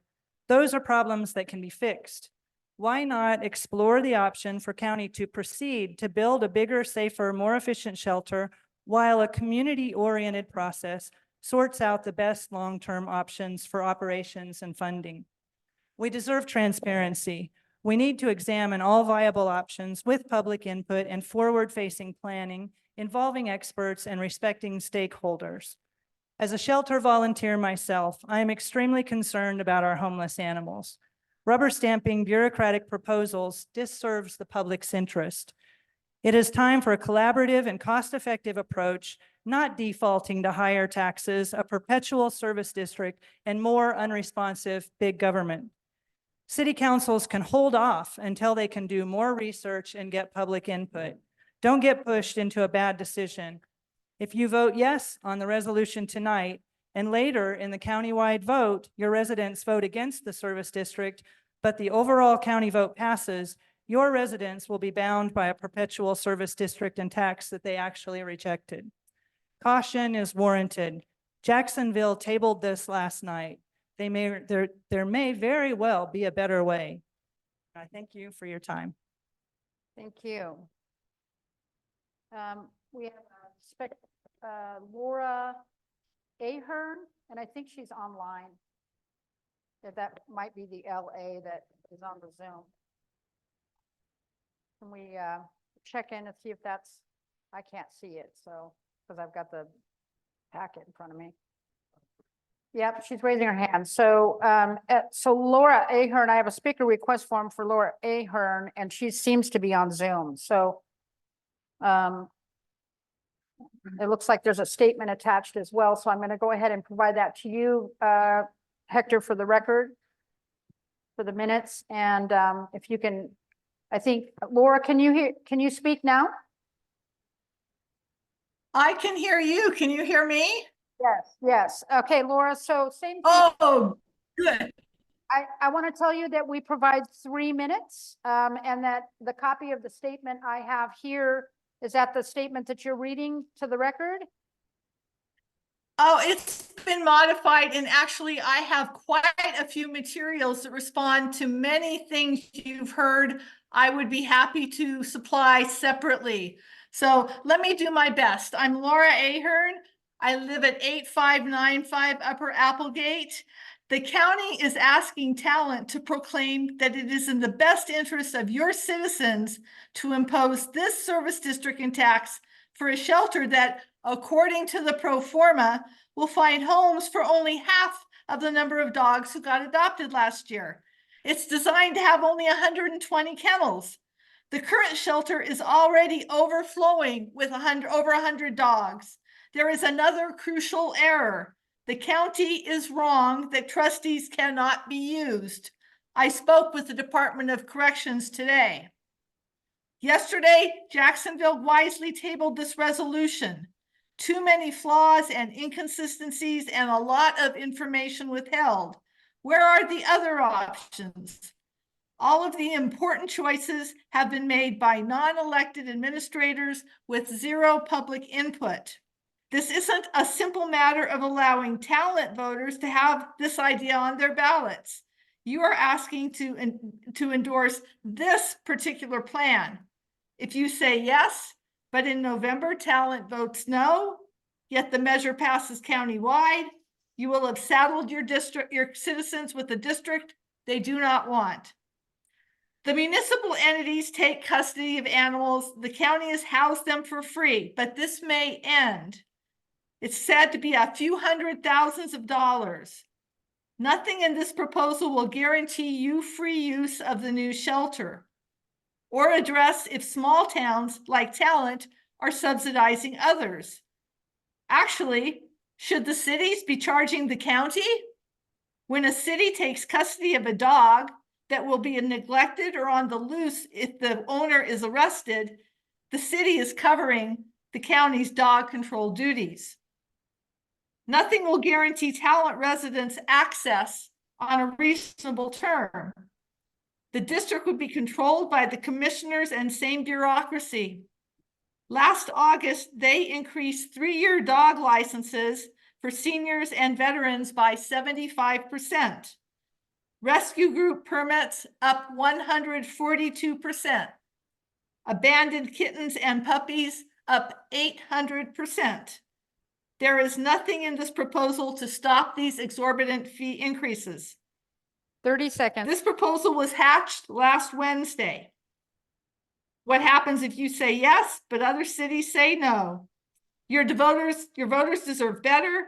Let's have an accessible, open public process to give options a meaningful analysis and ensure that we, the people, not the bureaucracy, are electing the proper course. Thank you very much. Thank you.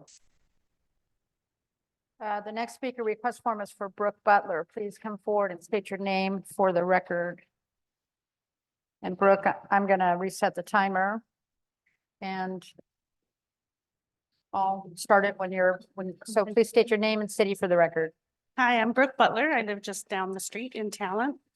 I came tonight because I don't know a lot. I've only been here a couple years as a resident. And so far what I found out when I do come to a city council meeting is I learn a lot. And so I came for information and really to ask some questions. And then hearing the presentation from the county, I have more questions, mostly, okay, well, there's a couple. They brought up that they're outgrowing their jail in Medford. I haven't seen it myself, but I imagine it's quite large, and I'm wondering, and my neighbor pointed out to me, why don't they consider, rather than building a building from scratch somewhere in Medford, that they reuse a building they already have and figure out a way to economically remodel that for the animals. And also include cats. I can't even, I personally, you don't have an animal shelter if you're not accepting more than just dogs. I would say, mostly I'm in favor of putting everything to the vote. If there's some kind of a conflict among the community, and it sounds like the community hasn't been involved much in this discussion. And so, you know, I guess you guys are walking a tightrope deciding if we do put it to the vote, but then Talent votes against it, the rest of the cities maybe vote for it, then yes, we're saddled with an extra tax that we didn't agree to. So that's a concern. But then also not voting at all, like what would that mean for the citizens? If you as a body decided not to take it to the vote, does that mean then we're not subject to that tax, but we also lose our animal shelter? Because it sounds like either way, we're gonna lose the animal shelter on 99, and it will be somewhere in Medford. And so that's just something to bring up. Yeah, and then also, if not using the county jail, that's gonna be vacant. I'm sure there's I've seen plenty of vacant buildings in Medford. It seems like it wouldn't cost millions and millions of dollars to purchase something that needs refurbishing and bringing it up to code and expanding it for the animals. I think creative thinking is called for. Thank you. Thank you. All right. So that is it on speaker request forms. At this time, we'll just bring it back to the council. In your staff report are some suggested actions or non-actions. Is there any further discussion at this time, or does someone want to make a motion? Or do we a motion to act or not act or table?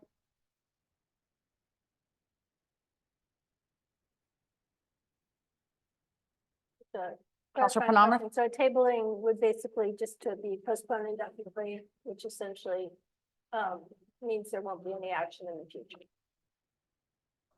That's one possible motion. Yeah. Question, I'm just curious if folks want to revisit this late. I mean, I could vote to table this tonight. I don't know. Other people want to continue. Counselor Byers? Personally, I want more information. Specifically about financial, the financial charting out, like Counselor Panamroff is asking for.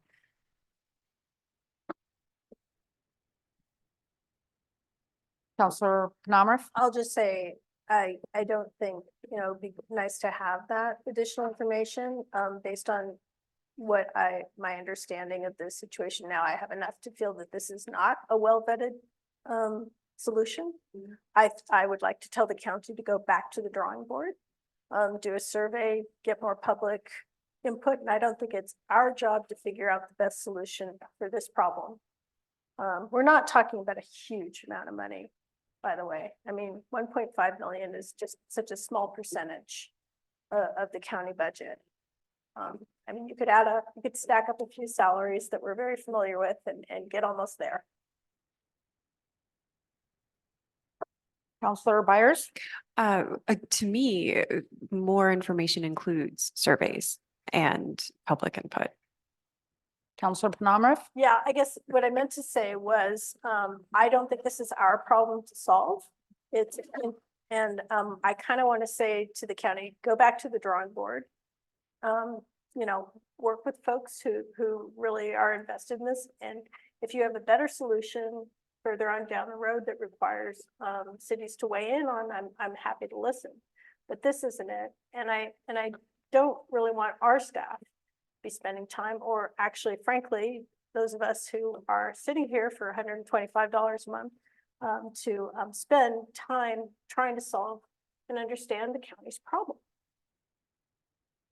Counselor Collet, My sentiment sorry, my sentiment was met. Counselor Byers?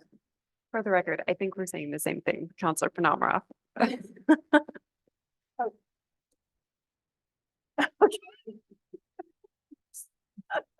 Counselor Greider? So essentially, in the report, under potential motions, one, which is take no action.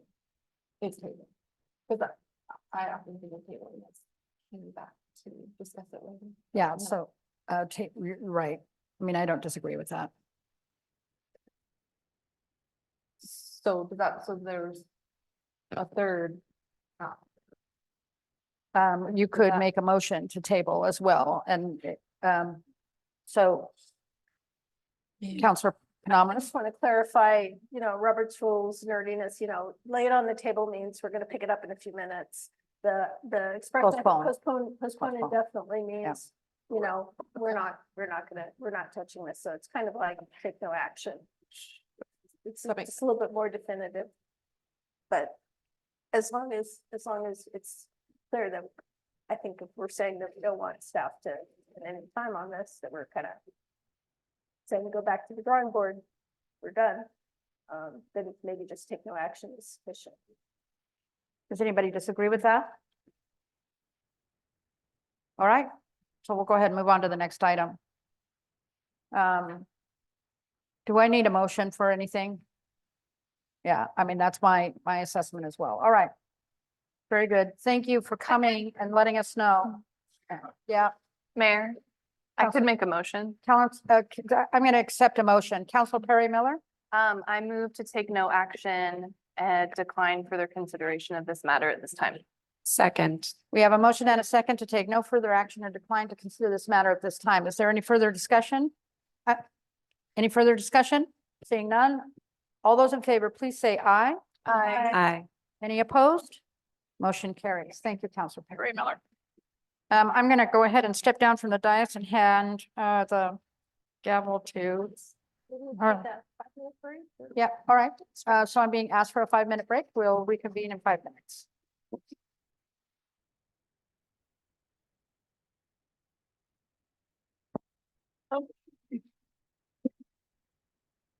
I can use the restroom. You want to bring that?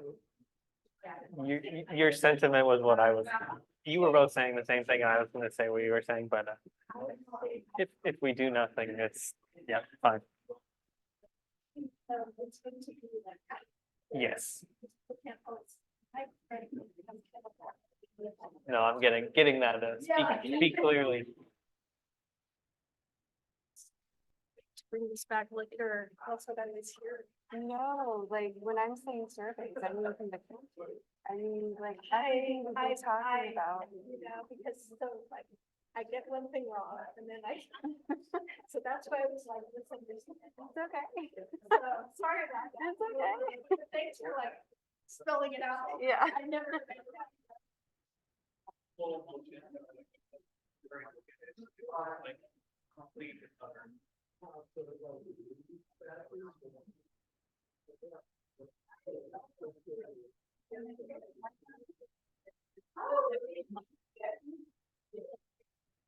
Congratulations. Thank you. Daniel, nice to meet you. Yeah, it's exciting. More volunteering. Yeah. We'll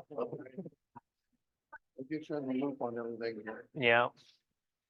Yeah, so for the Urban Forestry Committee, do I need to talk to Hector and like formally resign or? And then also if I want to become the lead council liaison to that committee, what's that actual process like? Because Jason used to be the council liaison, he's off the council. No, I don't. I think the mayor. Okay.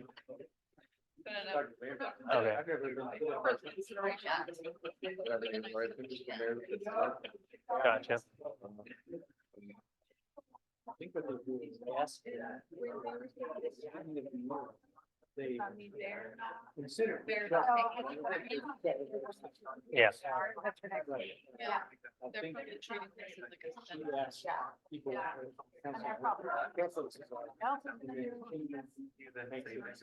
Gotcha. I will. That makes sense. Okay.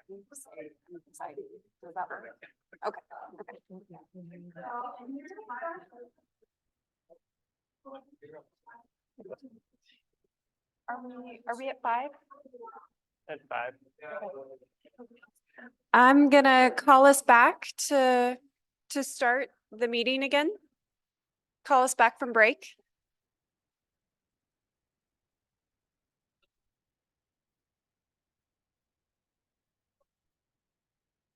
All right, I'm gonna call us back from break. It's been 5 minutes.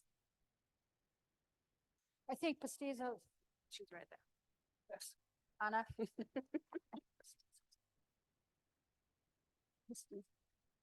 Dang.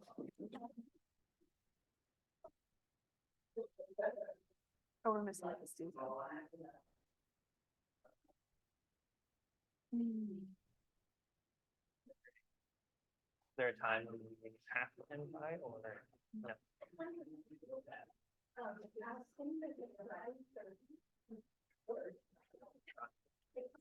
Oh, yeah, yeah. Gotcha.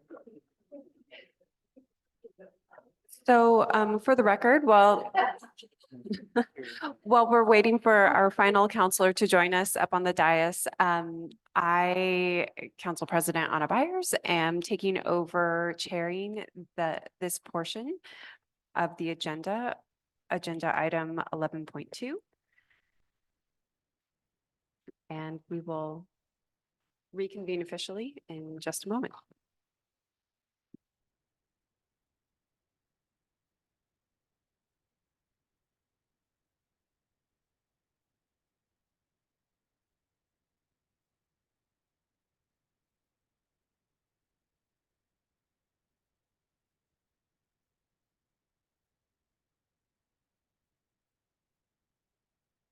All right.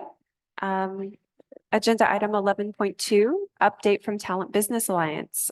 I saw him. Yeah, thank you. So I'm just, I navigate with the arrows. Yeah, up and down or sideways. Okay.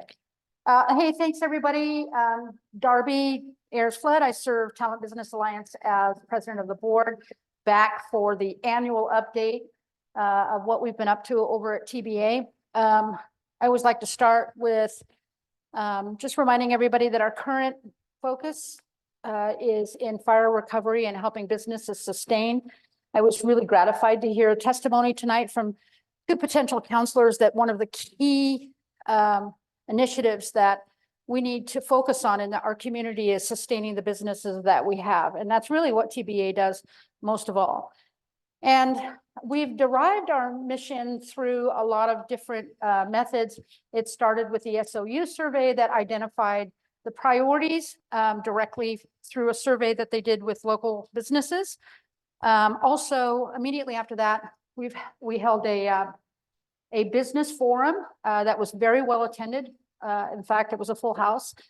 And where we did a lot of surveying and really just kind of town hall charrette style surveying with the businesses and discussions about what their priorities were. And from that, we derive kind of the direction that we go. We do that periodically. We've had a couple of those so far. And then the other thing that we do to kind of keep our finger on the pulse, if you will, with the businesses is that when we do our mixers, we do a survey with a little bit variation on our questioning at every mixer. So it also, sometimes we do mail out surveys. So they get a little survey tired, but they also understand that our best service to our community is based on their feedback, and they really appreciate that. So they're pretty cooperative and pretty willing to do that. So really what I want to just do is go over where we have been dedicating our resources over the course of the last year, and then a little bit of a look ahead. So talent business, okay, all right. So am I pushing the right button? Do I go up or down or?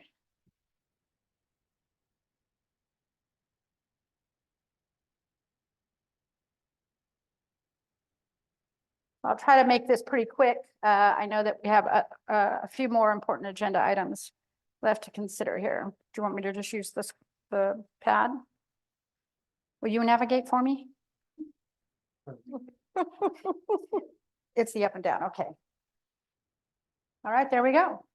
So one of the key initiatives and one of the areas that was identified by some of the businesses is just really having an opportunity to engage in some education programming. Recently, we did a grant writing class. It was really focused in preparation for what we expect from the peer funding, which will be some grants that are already in the pipeline with IV Can Do. So we've been in contact with them. They've been really generous with their time and giving us some indications of how they'll roll that program out. And these are the types of things that we're doing to prepare our local businesses for that eventuality. The other classes that we've done are Google business listings. We know that when we amplify local businesses kind of across the board, it really lifts the algorithms in our community as well. And we did a social networking class with what's happening in Southern Oregon. Lanessa Pierce, who's a really great expert in social media, also some content, some teaching about how to develop good content as well. So next slide. Again, classes that the recent classes we've been offering is Google Business Listing training series, and that's in partnership with Travel Southern Oregon. Social media training series in partnership with What to Do with Southern Oregon. Grant writing training series with Deborah Moon of the Talent Historical Society, who also owns Page One. We've had 3 great facilitators in this year, and we've had 60+ program participants. Those are unique participants in the 3 different series. We have future education programming coming right up. The next class will be Website Development 101, and it's really going to focus on the Wix platform, which was the more popular demand. And again, these are all based on needs assessments with the community. We have a marketing content development class coming up. That seems to be a repeated need. And then the ever exciting, most anticipated QuickBooks and bookkeeping basics. It really has been in high demand, but that'll be coming up later in the year. Other things that we've been doing, the other kind of identified need, remember that the three identified needs from the assessments that we did was sort of a 3-legged stool. It was cash resources. This is what the businesses identified that they needed to sustain. Also more networking, and then creating greater foot traffic in the downtown area. So we have been active in the networking and peer support arena, and they've just really been really well attended. We've had 9 business mixers hosted at local businesses: Sweet Beat Station, Talent Maker City, Art Bot Beer Company, Gather, all of the fun places to go: Osteopathic Healthcare, Talent Library, and the most recent one was at the Talent Historical Society. Been a lot of fun. We've had 80+ attendees in our sign-up sheets, and we have our future mixer locations are at Santa Vision Wine Company and Namas Suncrest Winery, and they've just been really a lot of fun and really helpful for the business to be interacting with each other. We were also really active in the tour revitalization grant outreach and support.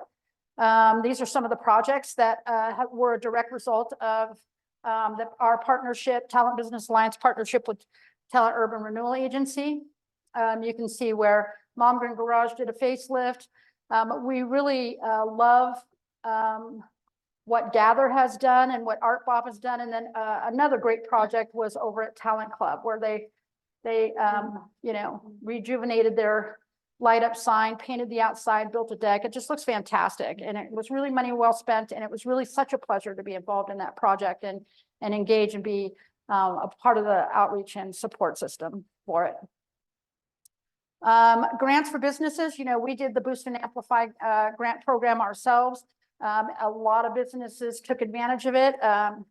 The idea behind the Boost and Amplify grant has always been that it's designed in a way that actually encourages a lot of participation in the downtown area through events and that kind of thing, supporting events.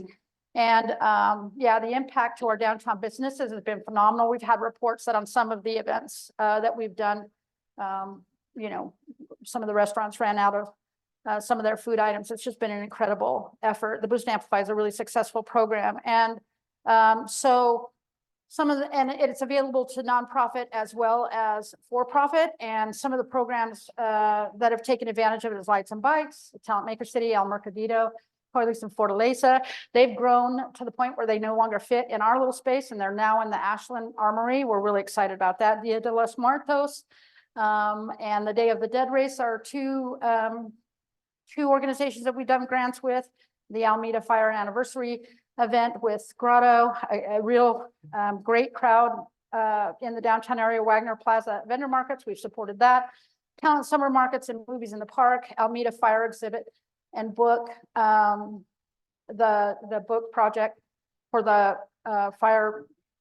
Talent Historical Society exhibit that they did was an incredible success.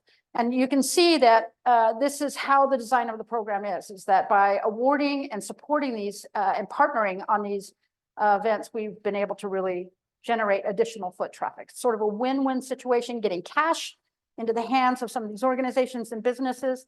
And there's a lot more businesses that we've supported as well. And then in a way that draws foot traffic into the downtown area and spending in the downtown area. We've also done a lot of marketplace making and community events. Again, the design of all of our events have been around drawing foot traffic into the downtown area and providing us access to emerging businesses. We know that as we rebuild in the commercial sector, having a pipeline of emerging businesses is going to be part of the solution. So, you know, the hugely successful Play Music on the Porch Day was one of those events that restaurants all over town sold out of food and had to close up a little bit early. We had it planned again for this year, but the smoke got us. But I think we're going to be talking about different ways to do that in the following year. So anyway, live music in the downtown area, we've supported the Talent Harvest Festival, Talent Artisans, the Friday night market, Pints for Pizza was a great event that we partnered on, and then of course El Mercadito. And then also the Talent Craft Crawl, which by the way is coming up in May again. So marketplace making and community events, I just went over them. We also did Lights and Bikes, as you know, Movies in the Park. Other great events, all bringing foot traffic and spending in the downtown area. One of the great successes that we've enjoyed is Music on the Commons, a summer concert series. And again, it brings people down intentionally into the downtown area right around the dinner hour. So, I mean, we've seen pizzas being delivered down there. We've seen people bring picnics. And then we surveyed some of the businesses and they all reported an uptick in after show cocktails sales. So that's been a real helpful for our downtown restaurants. So we did this last year, we did 3 concerts. Actually we did 4, but we did the Ashley Flynn and the Riveters, the Adeliers, the Rosalies, Alan Giardinelli, and then of those 3, we saw, oh, let's see. No, I want to move on to the next one. So the 4th concert that we did was the Dia de los Independencia in partnership with Corliss and Fortaleza, Rogue World Music, Rogue Action Center. We saw over 400 attendees on that one. We brought LaDanya in because of an event sponsorship with Travel Southern Oregon. It was a huge draw, a culturally specific event that was a really great success. It was a lot of fun for anybody that was there. The food was great. The music was off the chart, and there was a really great big crowd in town that night. So that was a lot of fun. We're hoping to be involved in the one for this year. That was Anyway, anybody who can look up Ladonia on Spotify, do yourself a favor. It was a great concert. So what's going to happen? What do we have coming up? We are working in a partnership with Phoenix Chamber and Travel Southern Oregon. We have applied for a grant through the University of Oregon AmeriCorps to get a rare member in talent. The application is that the rare member will identify and partner with sector leaders, wine, biking, art, and cultural and culinary, and to create a structure for long-term working relationships. So the outcomes that we'll be looking for is destination strategic planning manager, identifying a member's role. Project outcomes will be a destination strategic plan for talent in Phoenix. And our anticipated long-term impact will be inventory of community destination assets and identifying opportunities that will lay out a pathway for future investments in development, destination attractions, and partnerships.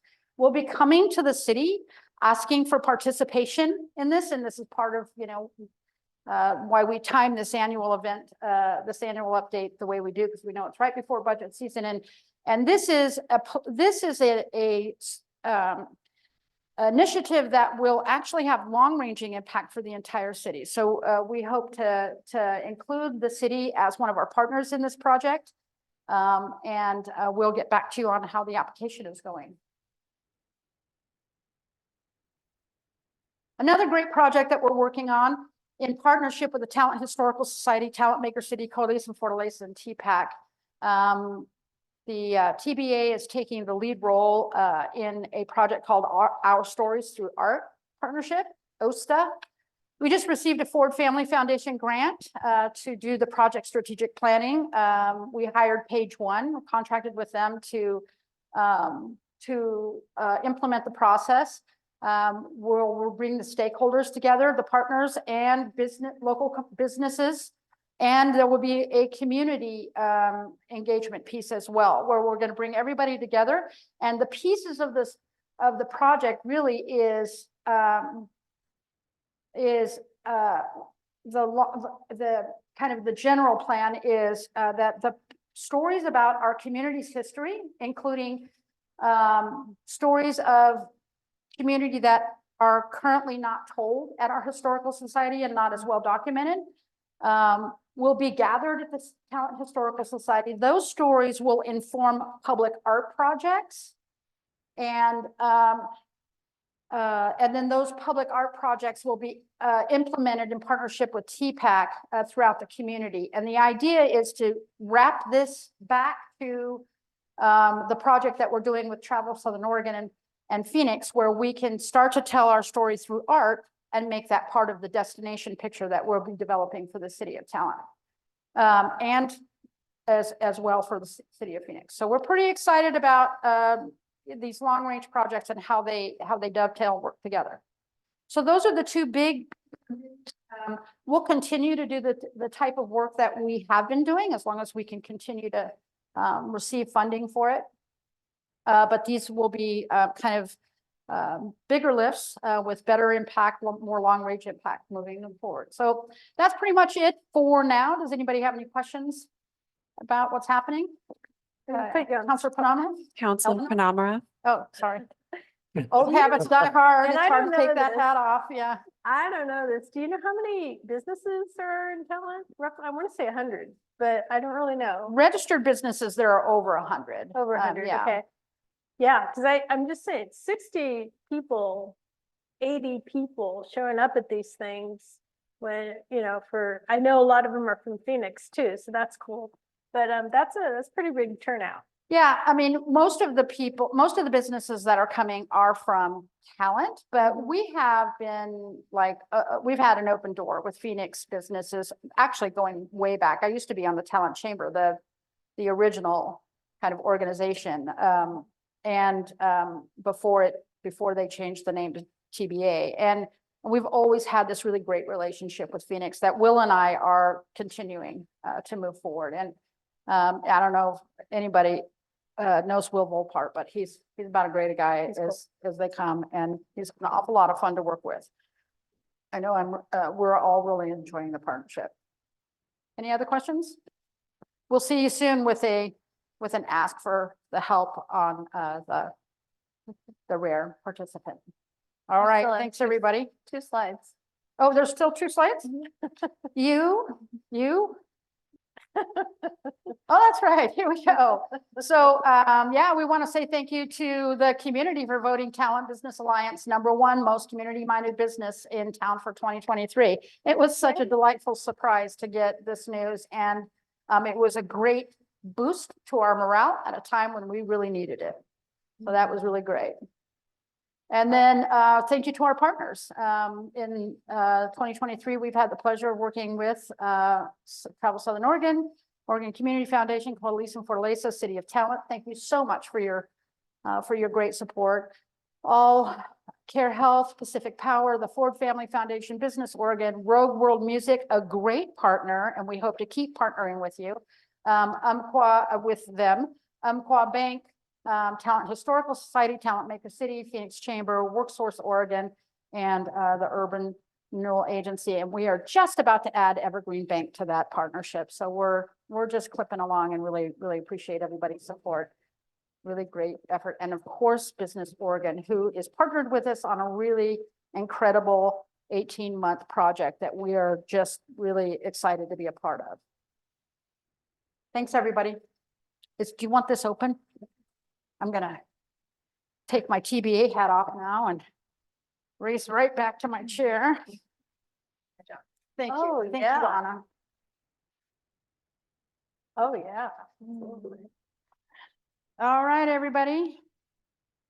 The next item on the agenda is, Madam Uh, Mayor, would you consider taking the following item first? We have folks here. from, sure. By the following item, do you mean Urban Forestry Committee? The item after. Okay, you want to move 11.5 up? Council, any objections to that? All right, let's go ahead and move 11.5 to Jackson County Community Long-Term Recovery Group. Agreement presentation on long-term recovery plan. Please come forward.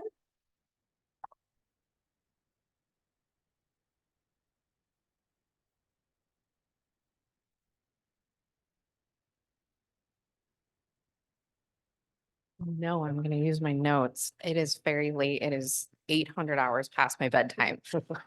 So you guys party hard. Honorable Mayor, esteemed members of the Talent City Council and dedicated city staff. My name is Karen Wheeler Clay. I'm the Executive Director of the Jackson County Community Long-Term Recovery Group, JCC LTRG. I am joined this evening by Matthew Havner, our Housing Recovery Director, and our Board President, Amber Ferguson, also of Rogue Food Unites. I'm honored to be before you today to update you on our efforts since our presentation on October 18th last year, and underscore the importance of adopting or accepting the Rogue Reimagined Regional Long-Term Recovery Plan. The JCC LTRG convenes community partners to help disaster survivors recover and rebuild their lives. While the work we do is expansive, it is all in service to the individuals and families impacted by the 2020 Alameda and South Obanchain fires. Since October, JCC LTRG staff have been advancing ReOregon, most specifically the Homeowner Assistance and Repair Program, HARP, that the pre-screening eligibility survey opened on March 25th. As of April 1st, 272 Jackson County applications have been received out of 469 statewide, so roughly 6 in 10 applications. Approximately 4 in 10 of those applicants indicated Spanish as their preferred language. Just over 3 in 10 were helped by intake centers with UNITE, Access, and Firebrand Resiliency Collective. An estimated 150 of those applications are from families that were in Talent. So the other program that we've been paying close attention to is the Homeownership Opportunities Program, HOP. There has been a determination at the state level to make an allocation based on disaster impact and data that was provided by the LTRG for those discussions has preliminarily secured 45 million for our region that will help people who were renters at the time of the fire become homeowners.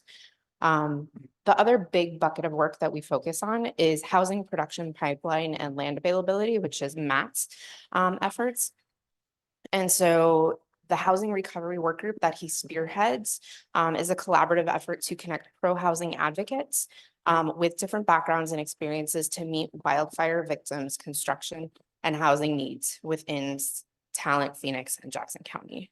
It is dedicated to enhancing housing options in the Rogue Valley with a focus on serving low-income households of 80% area median income or below, and middle-income households, which includes 80 to 120% AMI, which is traditionally your workforce housing.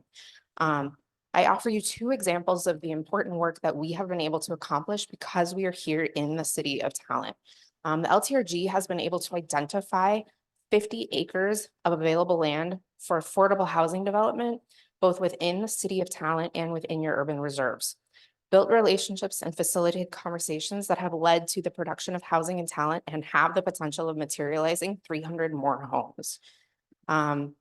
Another example here is that, we received a call in May of last year from a survivor who had been experiencing rolling delays with a contractor. This was a household of 10 Latinx family, first time buying a stick-built home. They were manufactured homeowners at the time of the fire. They are well below 80% of area median income, and they were just consistently experiencing contractor fraud.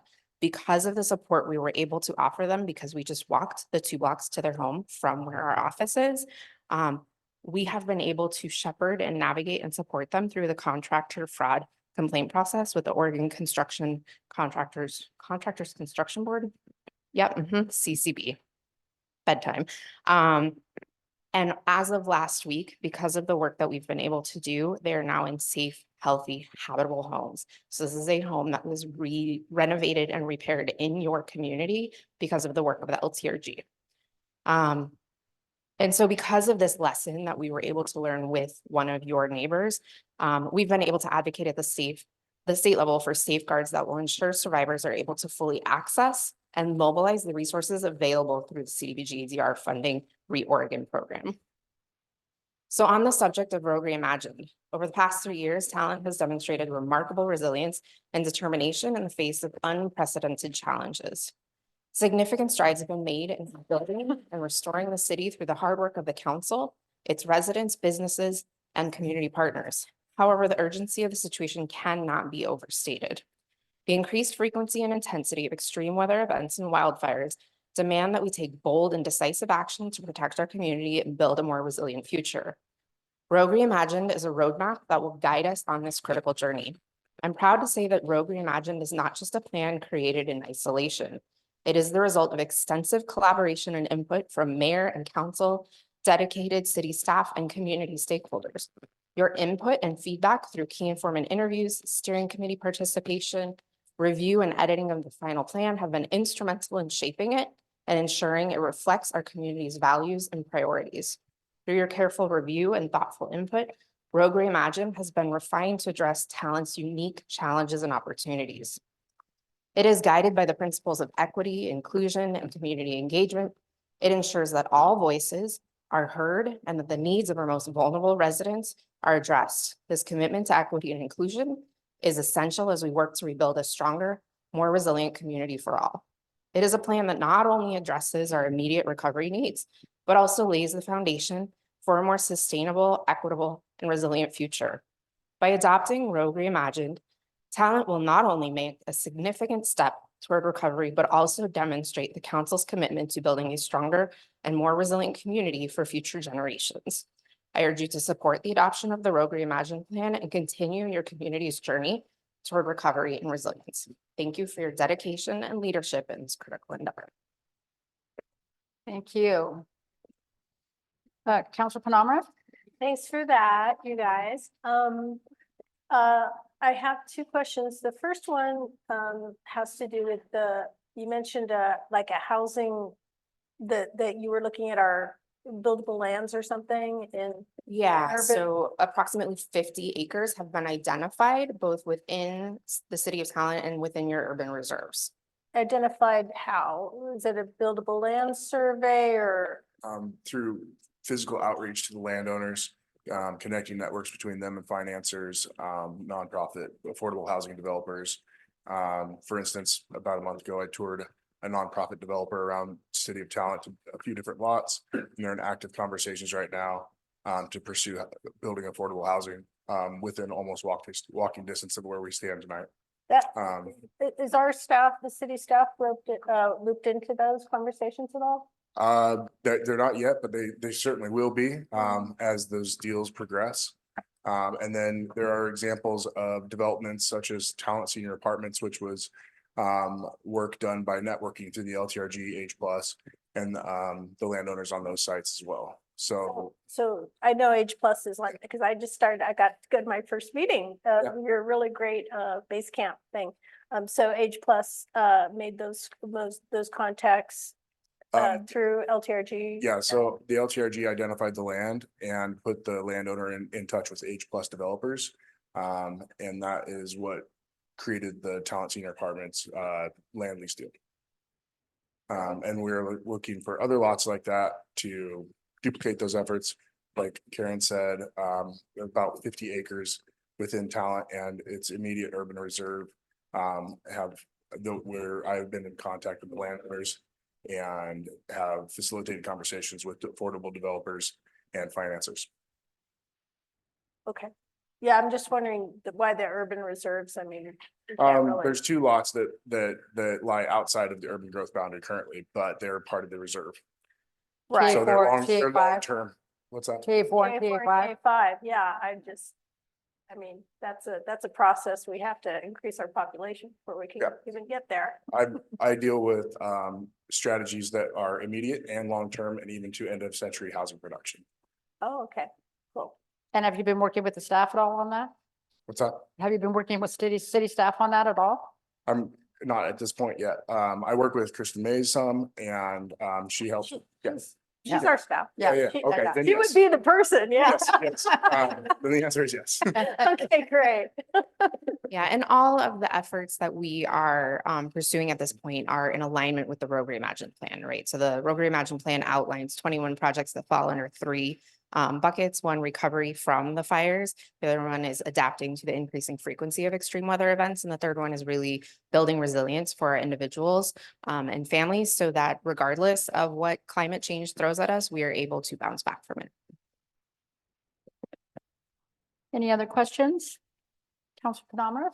Yeah, so I was glad to read that City of Phoenix, Eric and Joe were steering committee members on the plan and everything and helped lend their professional expertise, help write it. But my understanding is that the city council did not take any action on the plan, and I'm just wondering I didn't understand why. It is our intention to bring it back before the city council. We were not alerted to the fact that it was going to be presented, and so we would have been happy to answer any questions, much like we're here this evening to present in front of you.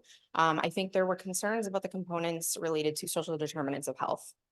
And that is part of resilience for individuals and families within your community. So that is a critical element of what was identified as a priority project based on the exhaustive community outreach that we did both here in Talent and across the valley. And can I just follow up and ask, was the recommendation from Phoenix staff to adopt? It was. Oh, Yeah, it was. And Dave, at some point in time, I think you were going to be looking into some of that. Did you come up with some information that we can talk about? The only information I came up with was the same that so Panama just mentioned. They did not take that. Yeah. But I didn't know any further details. You didn't what? I don't know any other further details. Yeah, yeah. All right, are there any other questions? Thank you so much for hanging in there with us until way past your bedtime. Oh, yeah. I just have an because I know you're gonna run away. Do we have Gary on the agenda? I couldn't find my agenda for tomorrow's meeting, Matt. I don't have it in front of me, Okay, so I can't recall it. I looked on the website and I couldn't see the April meeting. I can show it to you after this meeting if you. Okay, I didn't want to make you have to stay. I just wanted. Yeah, no, I'll be here to. Oh, okay. Yeah, I can show it to you. I can't recall what's on it. I know there's like 10 agenda items. Okay. Oh. Okay, Oh, sorry. Yes, Gary is on the agenda. Cool. It's Okay. past all of our bedtimes. another 4 acres identified for affordable housing. All right, are there any other questions? Okay, thank you so much. So Gary, the one thing is that it seems like all of these items are combined. One of them is the action or the proposed action on adoption of the recovery plan, and the other one is the extension of the depot. Do you want to talk about them separately? Yeah, I broke them into two because they're Okay, really all right. separate actions. They're just both under, yeah. One is the policy action with respect to adoption of the plan. And I provided you with 3 alternative policy motions. And I think you've spoke to both of those. Did you want to hang out and speak to the second item, which is the extension of the depot building? I think the biggest request here is right to remain in the city of Talent, because it has been such a good relationship and has been really beneficial for the residents of Talent. And so that is the request, both under the potential motions for the plan. We would request that you consider motions either 2 or 3. And then on the lease agreement, either proposals 1 or 2. Great. Thank you. Thank you. All right, so we'll go ahead and take the first item first then, and that is the potential motion for the recovery plan. Counselor Penamara. Yeah, I just have a question on the extent to which the city's, planning processes. First of all, I want to say, I think we said before that the elements of the plan is very much talent values, right? And very much overlapping what we currently do. But what I would like to understand really clearly is to what extent will adopting this document or acknowledging this document constrain our and further add more stuff to do to our planning processes? Well, city attorney and I both discussed that question, and we could both have something to say about that. The only concern that I have is that if you adopt the plan and it has a number of recommendations within the plan for issues to be reviewed when a development occurs, that it doesn't require us to enact anything into our code. But as development occurs, some of the recommendations in the plan may be raised at the time of a development consideration and brought forward in the city's planning commission that, oh, you adopted this plan, it has these recommendations, you need to consider them as a part of your development review activity in the development review process. That's really the only link that I saw between our development review process and either adopting or acknowledging this plan. That's today. And yeah, and just to finish that up, but acknowledging wouldn't encumber us as much as adopting. Sorry. I don't see that it would.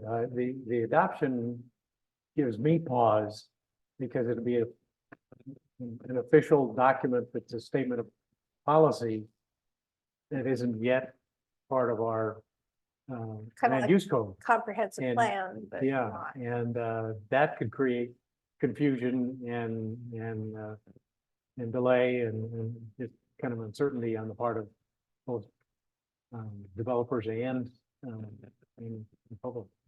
So adoption is a word that I think we need to be reserved for official actions that we're committing to for sure.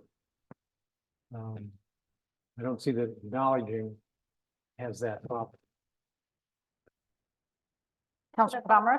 Yeah, because this reminds me of when, the comprehensive plan, right? So when we adopted, I think it's the energy element, J, we had like a year's worth of citizen advisory committee meetings where, and I was fortunate enough to chair those, some of those, you know, where we really worked out the plan and had a lot of resident input into that as well as city staff. And that becomes a guiding document that we have to adhere to. And of course, there has to be findings, right? Every time we do a development, there have to be findings. You have to meet the findings and all that stuff. So I too am, while I love the ideas in here, I think it's somewhat redundant and also, I guess I'm deliberating, sorry. Somewhat overlapping, and also, I agree with what you're saying. It would encumber, I think, the process in a way that, in the same way, the documents that go through all that scrutiny with our residents and staff and everything like that do as well. I just want to add comments to that as, you know, probably I hate to brag, you know, I hate to brag, the most seasoned land use person on the council with Bragging about being old. 4 years on the planning commission as a planning commissioner, 2 of which I chaired. And then also as liaison, or rather ex officio, to the planning commission. I couldn't agree more with you, Councilor Panamarev, that the values that are derived from this Rogue Reimagined is in alignment with so many of the things that I know that our public officials and elected officials echo on a consistent basis. But when I think about how this plan dovetails with land use, it is more, it represents, I mean, from a land use perspective, it represents more of like guidelines and values that get embedded into code and plan revisions and those kinds of things, something to follow as you're refining the code. And it just so happens that we are in that process where at some point in time in our pipeline, we'll be refining code Title 18, and then Title 17 is still yet to be done. So we have some refinement of Title 18 and completion of Title 17, where having a set of values that are like derived from residents and that do have that public engagement is such an incredibly valuable tool to our community. But as a plan that dovetails into our current code, it doesn't fit. It doesn't fit the land use piece. And so in order to adopt the plan, what I see is that it would have to go through the CAC process. It would have to, our processes for adoption would take this thing through the planning commission and all of the CAC process and all those things, the legislative process. And at the same time, this is such an incredible tool for us because it is from the community. It is from the residents' feedback. It does identify the priorities, many of which we've identified ourselves, but some are new and really great feedback. So I align with your thoughts, Dave. It doesn't work for me as somebody who's very long in the planning game, but it certainly lends itself as an incredible tool for us as we move forward and refine our codes. Councilor Greider and Councilor Perry. Really quickly, I'm so sorry, but we need to extend the meeting. Oh, yeah, okay. I move to extend the meeting until 10. Second. We have a motion and a second to extend the meeting until 10. Is there any discussion? All those in favor, please say aye. Aye. Any opposed? Motion carries. Councilor Greider. I just feel strongly, at least, the third potential motion to, and I think, like you mentioned, acknowledging, as a guidance document. I just have seen firsthand the community outreach that was involved in putting this together. And I just, it would be such a shame to lose that. And I just know of the values that are held, but I've just seen the compassion that's put into this work and just the efforts to make it accessible, language access, just really the work that's gone into this, it would be, I think, just tragic to lose that. So I would, I certainly would like to at least have it as a guiding document. Is there any further discussion? Or, I mean, are there any more comments or questions of staff?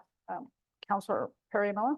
Not comments or questions, but I think we're kind of all saying the same thing. I was also leaning towards option number 3, so, What? If there's no further questions or comments, I'll go ahead and entertain a question and we can take the rest of it up in deliberation. Counselor Palmer? I move to acknowledge the road reimagining regional long-term recovery plan as an optional guidance document for emergency planning and long-term recovery purposes. Second. What page is the motion on? 111. Very bottom. So we have a motion and a second to acknowledge the Rogue Reimagined Regional Long-Term Recovery Plan as an optional guidance document for emergency planning and long-term recovery purposes. Is there any further discussion? Hearing none, let's get a roll call, please.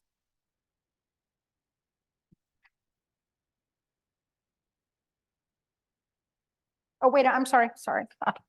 Did I ask for further discussion? I did. Okay. I do want to make one point in further discussion. It's my bedtime too, just saying.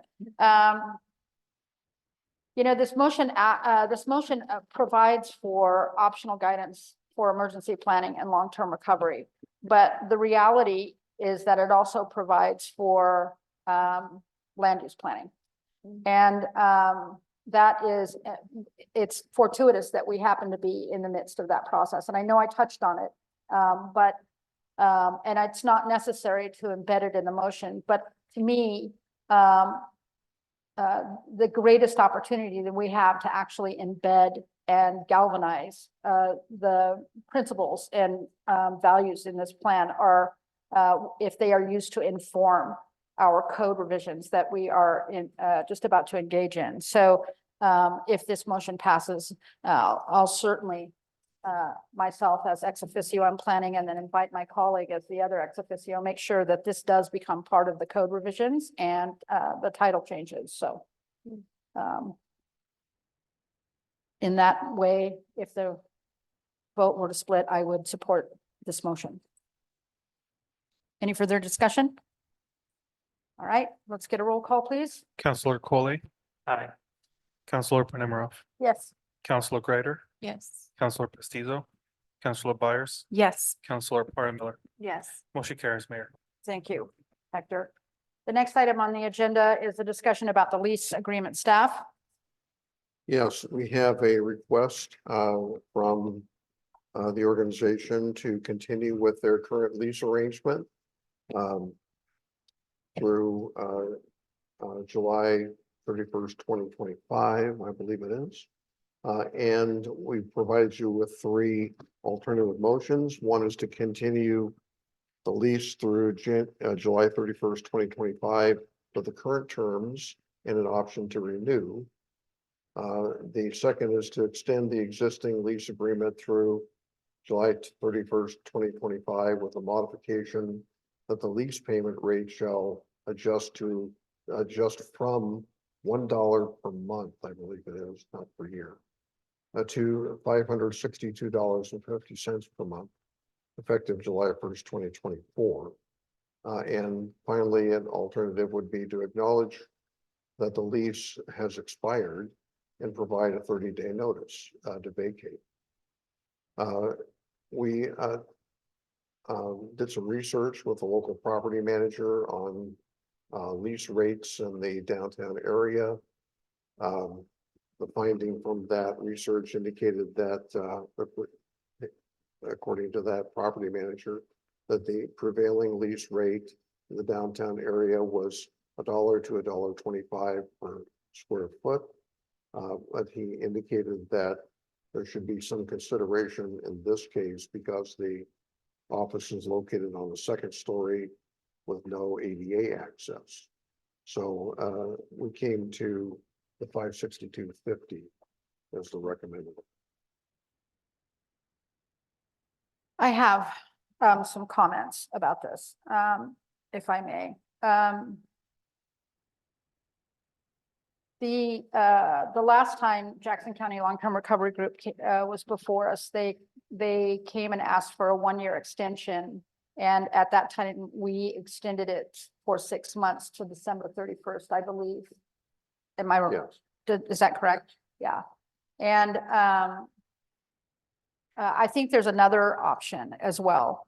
And one option I'd like the council to consider would be to go ahead and extend the lease according to their last request, which would be through to the end of June. And during that time, that we develop a policy for discounted rent lease rates for nonprofits.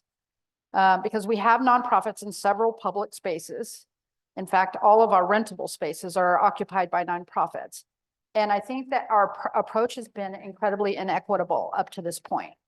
Just in terms of all three of them, I think have different arrangements. And I think, you know, we made those provisions based on some of the conditions that we were in at the time. But I think we've all talked about that it's time for us to start reviewing those. And one thing that I think we've long missed is some sort of steadfast policy that identifies a rate that is different for nonprofits than in, I mean, we've all talked about it. We've all wanted to do it off and on over the years. I think at one point in time, we did have it under Tom Corrigan's management. It might be something we can find. But I do think it's something that we would show our city's appreciation and how we value the work that nonprofits do in our community by having a policy of a discount, a nonprofit rate is what I'd like to call it, for leasing the space. And I would, if the council would consider this other provision, this other proposal, would granting the original request from a long-term recovery group give us enough time to work on a policy like that? Because I think it would just be a matter of really doing a rate study, because I don't think $1 is actually correct. And I think the property manager himself has a piece of property that's, I know it was way more than $1 a square foot.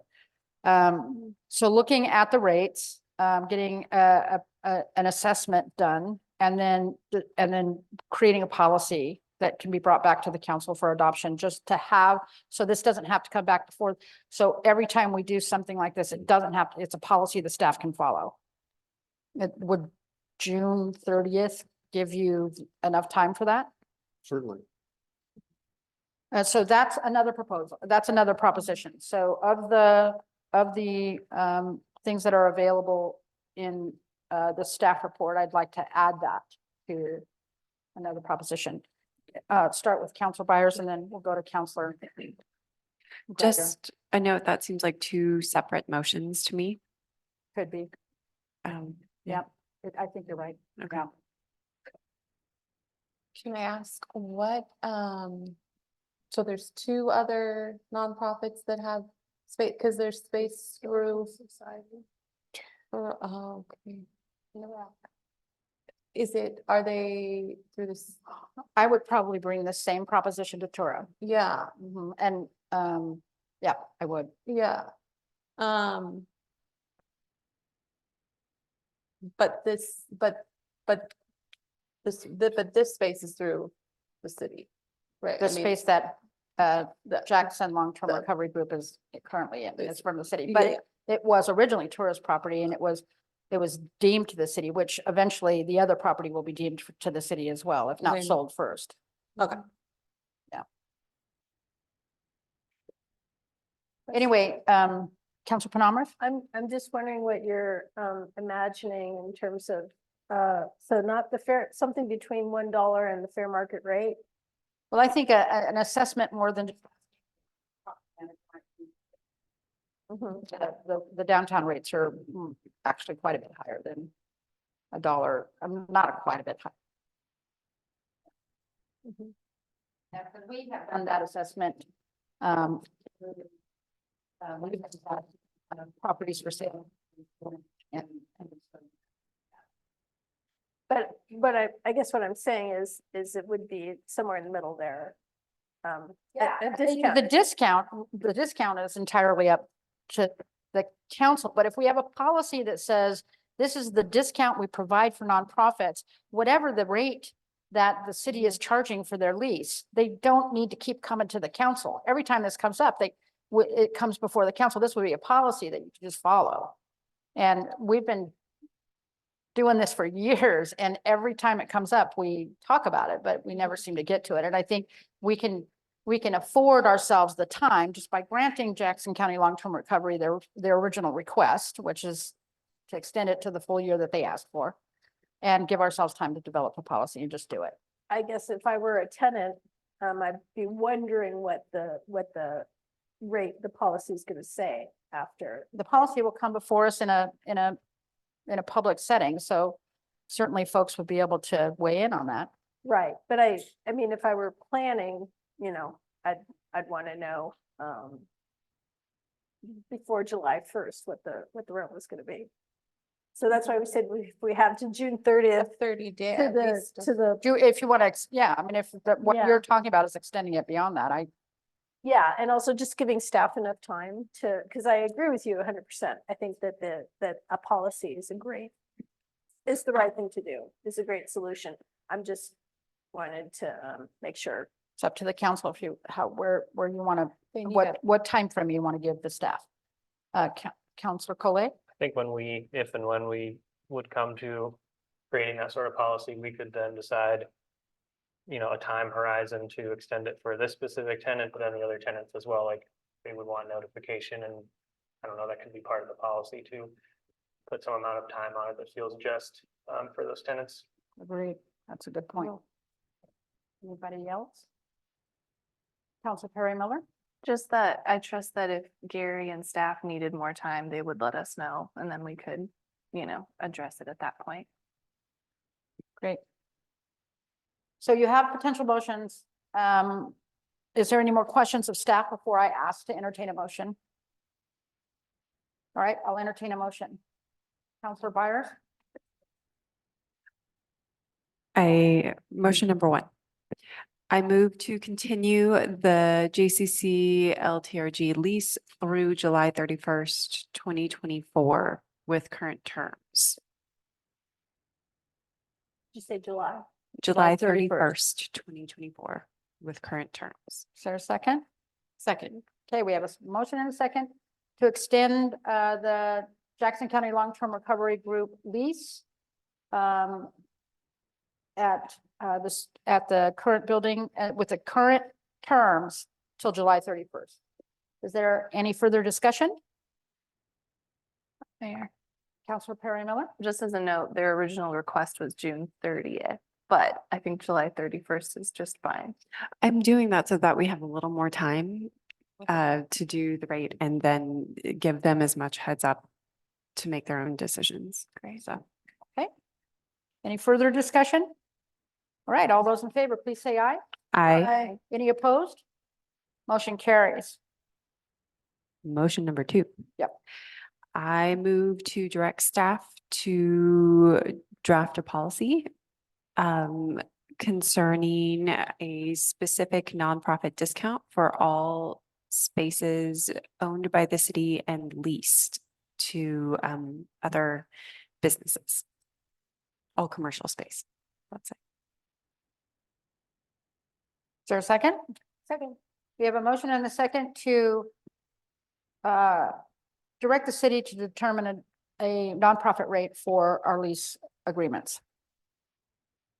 Does that motion need to discuss a rate study separately from the nonprofit rate? It almost seems like they're two To different include questions. are you asking to include a rate analysis? Rate analysis, yeah. Okay, so I have a motion and a second. If you want to make an amendment, you can make a motion to amend to include an analysis. And that motion would happen now. I move to amend that we include analysis. Okay, I was just wanting to do a point of information. Another thing, that's one thing to do, and the other thing is sometimes we ask staff, say, would analysis be part of that, just as a matter of course, or not, or should we put it in a motion? So that's just because it's your first amendment. Yeah, but because I have a motion on the table, and if we're gonna embed that in the motion, we'll do it with an amendment. Yes, exactly. All right. So is there a second to that? Sure, I'll second. Or we have a motion and a second to amend to include a property, a lease Property rate, rates. property rate analysis. Is that what you said? It's sometimes hard for me to remember. Is there any further discussion? Counselor Penamara? Yeah, I just want to ask Gary if that sounds if that's still workable and makes sense with what you were thinking. Yeah, we can do that in a couple of months.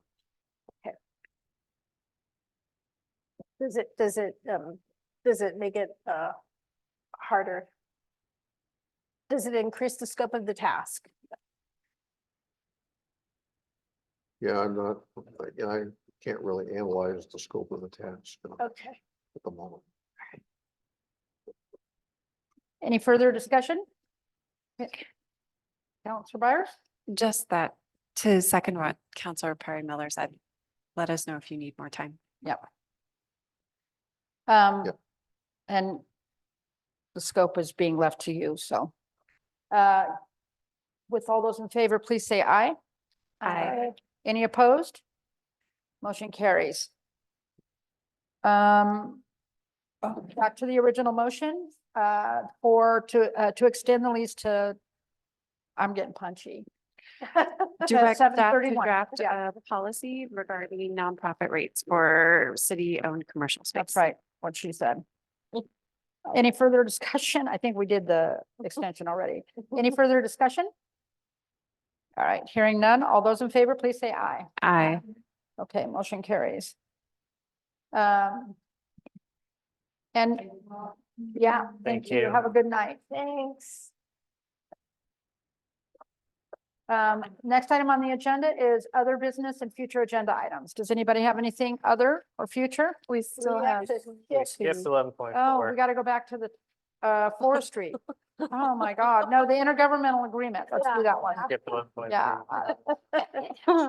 Bye, Matt. See you tomorrow.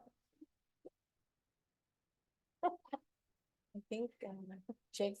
So we're on the 11.3 is the intergovernmental agreement we spoke about. Okay. As you know, we have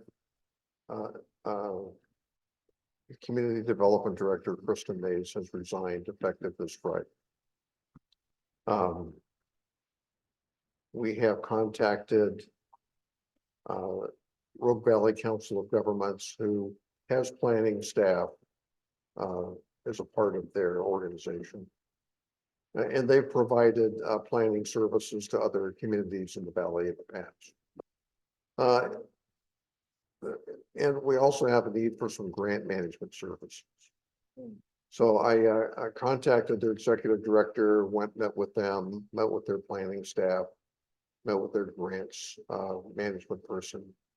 And I feel that for at least a period of time, we could contract with them to fill some of the void created by this change in the community development department. We still have staff in the community development department that can handle the day-to-day planning and handle the type 1 and type 2 applications. But really what the need there is managing the long-term planning projects. There are 6 or 7 of them. And also assisting the planning staff if any major project comes in.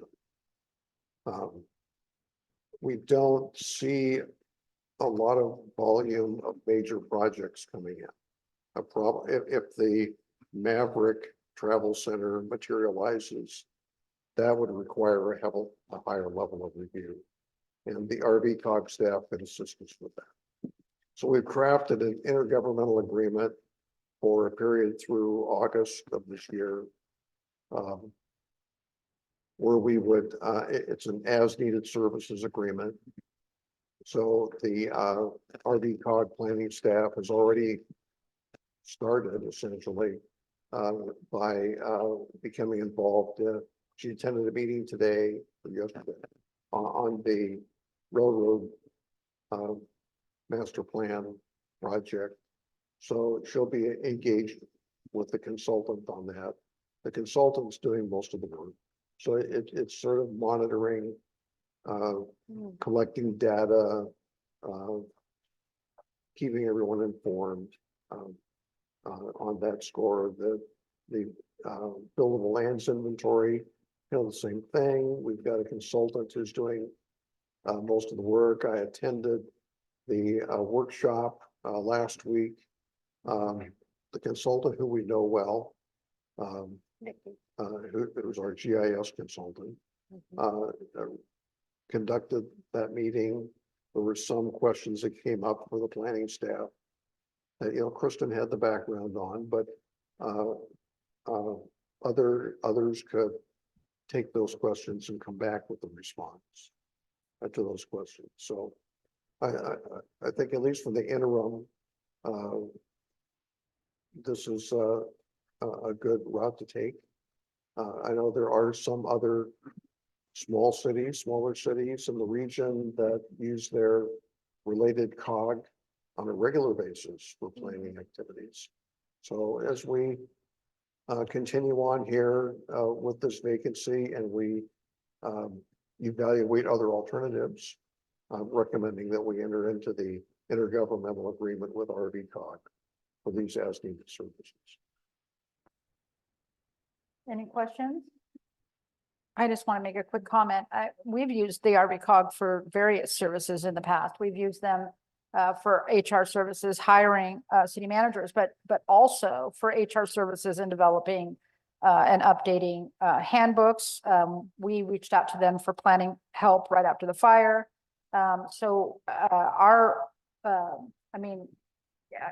Just from the outside looking in, I'm not a staff working with them, but from the council's viewpoint, the service that we've gotten from RV cog has just been phenomenal.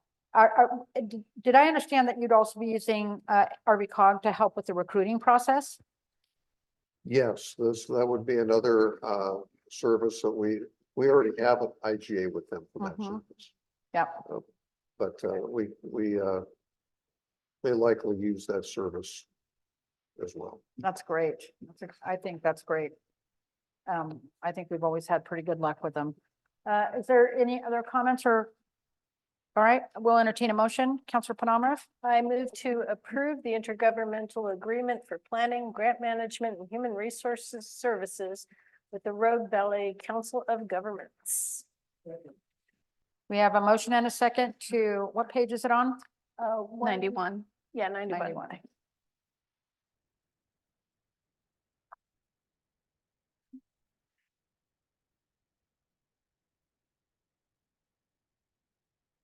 We have a motion and a second to draft an intergovernmental agreement between the City of Talent Rogue Valley Council of Governments. Is there any further discussion?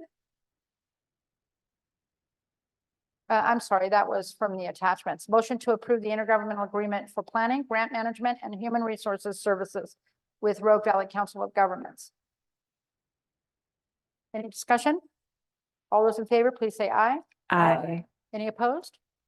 Motion carries. Just have a quick question I should have asked already. You mentioned just a minute ago that we already have an agreement for human resource services. Is this, and it's also in this motion, is this different than the agreement that we already have? It's just makes it simpler to have it all on one agreement. Okay, very good. But it is the same services that we already receive. Okay, got it. All right, the next item is the urban forestry recommendations. Staff report? I'm sorry, we're down to 5 minutes. You want to take this up this evening or push it to the next week? Is it time sensitive? I don't think it is. So I'll entertain a motion to move this item to the next agenda. I move to move that next agenda. Is there a second? Second. We have a motion and a second to move item, Talent Urban Forestry Committee recommendations on public tree management to the, do you want to make a date specific? Is that what you meant by Yeah, next, sorry, to the- next regular meeting, I think Next is what regular she meeting. said, yeah. April 17th. All right, any further discussion? All those in favor, please say aye. Aye. Any opposed? Motion carries. Is there any other business? The only other business is to take a look at the look ahead. Okay. I must tell you that the last time we looked at the look ahead, this was a pretty light meeting. This was what? This was what? This was going to be a pretty light meeting. And items with dates on them just kept flowing in in the last week, so. So far for the next meeting, we have the annexation of the school district property, and a report from Tura, and now the Urban Forestry Committee item. I believe there's another item coming from the Together for Talent Committee. And I'm meeting with their chairman tomorrow to review that item. Anybody have anything they would like to see going forward? I'm just wondering about budget. All right, yep. Counselor Perry Miller? I'll be quick. So TPAC would love it if their draft master plan could be placed on a future agenda so that council can actually just provide feedback. What was the name of it again? The Talent Public Arts Committee master plan document, they shared it with us TPAC master plan. in January and asked for feedback, but they just haven't received any. So I let them know that I would ask if it could just be put on a future agenda, and then it does not need to be the next agenda, but just a future agenda. Okay. Question on that, would that be like a study session or just? I don't think it would need to be a study session. I think they just really want either to have us approve it or for us to send them feedback. And so far that, I mean, there's a lot of other things, so. I think I want to make sure that you put it on an agenda that's far enough out where you have a chance in your stack to vet it a little bit and see how, Okay. give us feedback on how it will impact staff and what is recommended timing to bring it in, based on the stack of work. But The other to thing, have that discussion at an upcoming meeting, right? 1 yeah. minute. The other thing about that would be helpful is that the chair is going to be out for, I think, at least a month. So Yeah. it would be Okay. nice to, out. Namraf? No, I was just wondering about budget. Are we gonna start having budget meetings? We'll have a budget schedule out very soon. Okay. The finance director and I have reviewed the budget document 3 times now. Okay, We have more work to do before we can bring it to you. gotcha. So that's, kind of looks like late May, the second meeting in May timeframe, or? I think, yeah, there was, I didn't bring the schedule with me. We have a budget schedule. but All right, so if there's We'll plug those in here. anybody else? Next session for the rules. Oh, yeah, before we forget them. I'm content to just continue the study sessions before every regular meeting until we get it done, and then just if there's something more urgent, to make adjustments. Yeah, Not does anybody disagree? yeah, the Tura meetings, no, or the Oh, yeah, the tour meetings. meetings Well- were. Around the tourist schedule. Yeah, Got it. okay. Thank you, everybody. That was a heavy load, meeting adjourned. That was a heavy load and we got done. Like I can't remember the last time, that was such a busy meeting. Take a good one. You Yeah.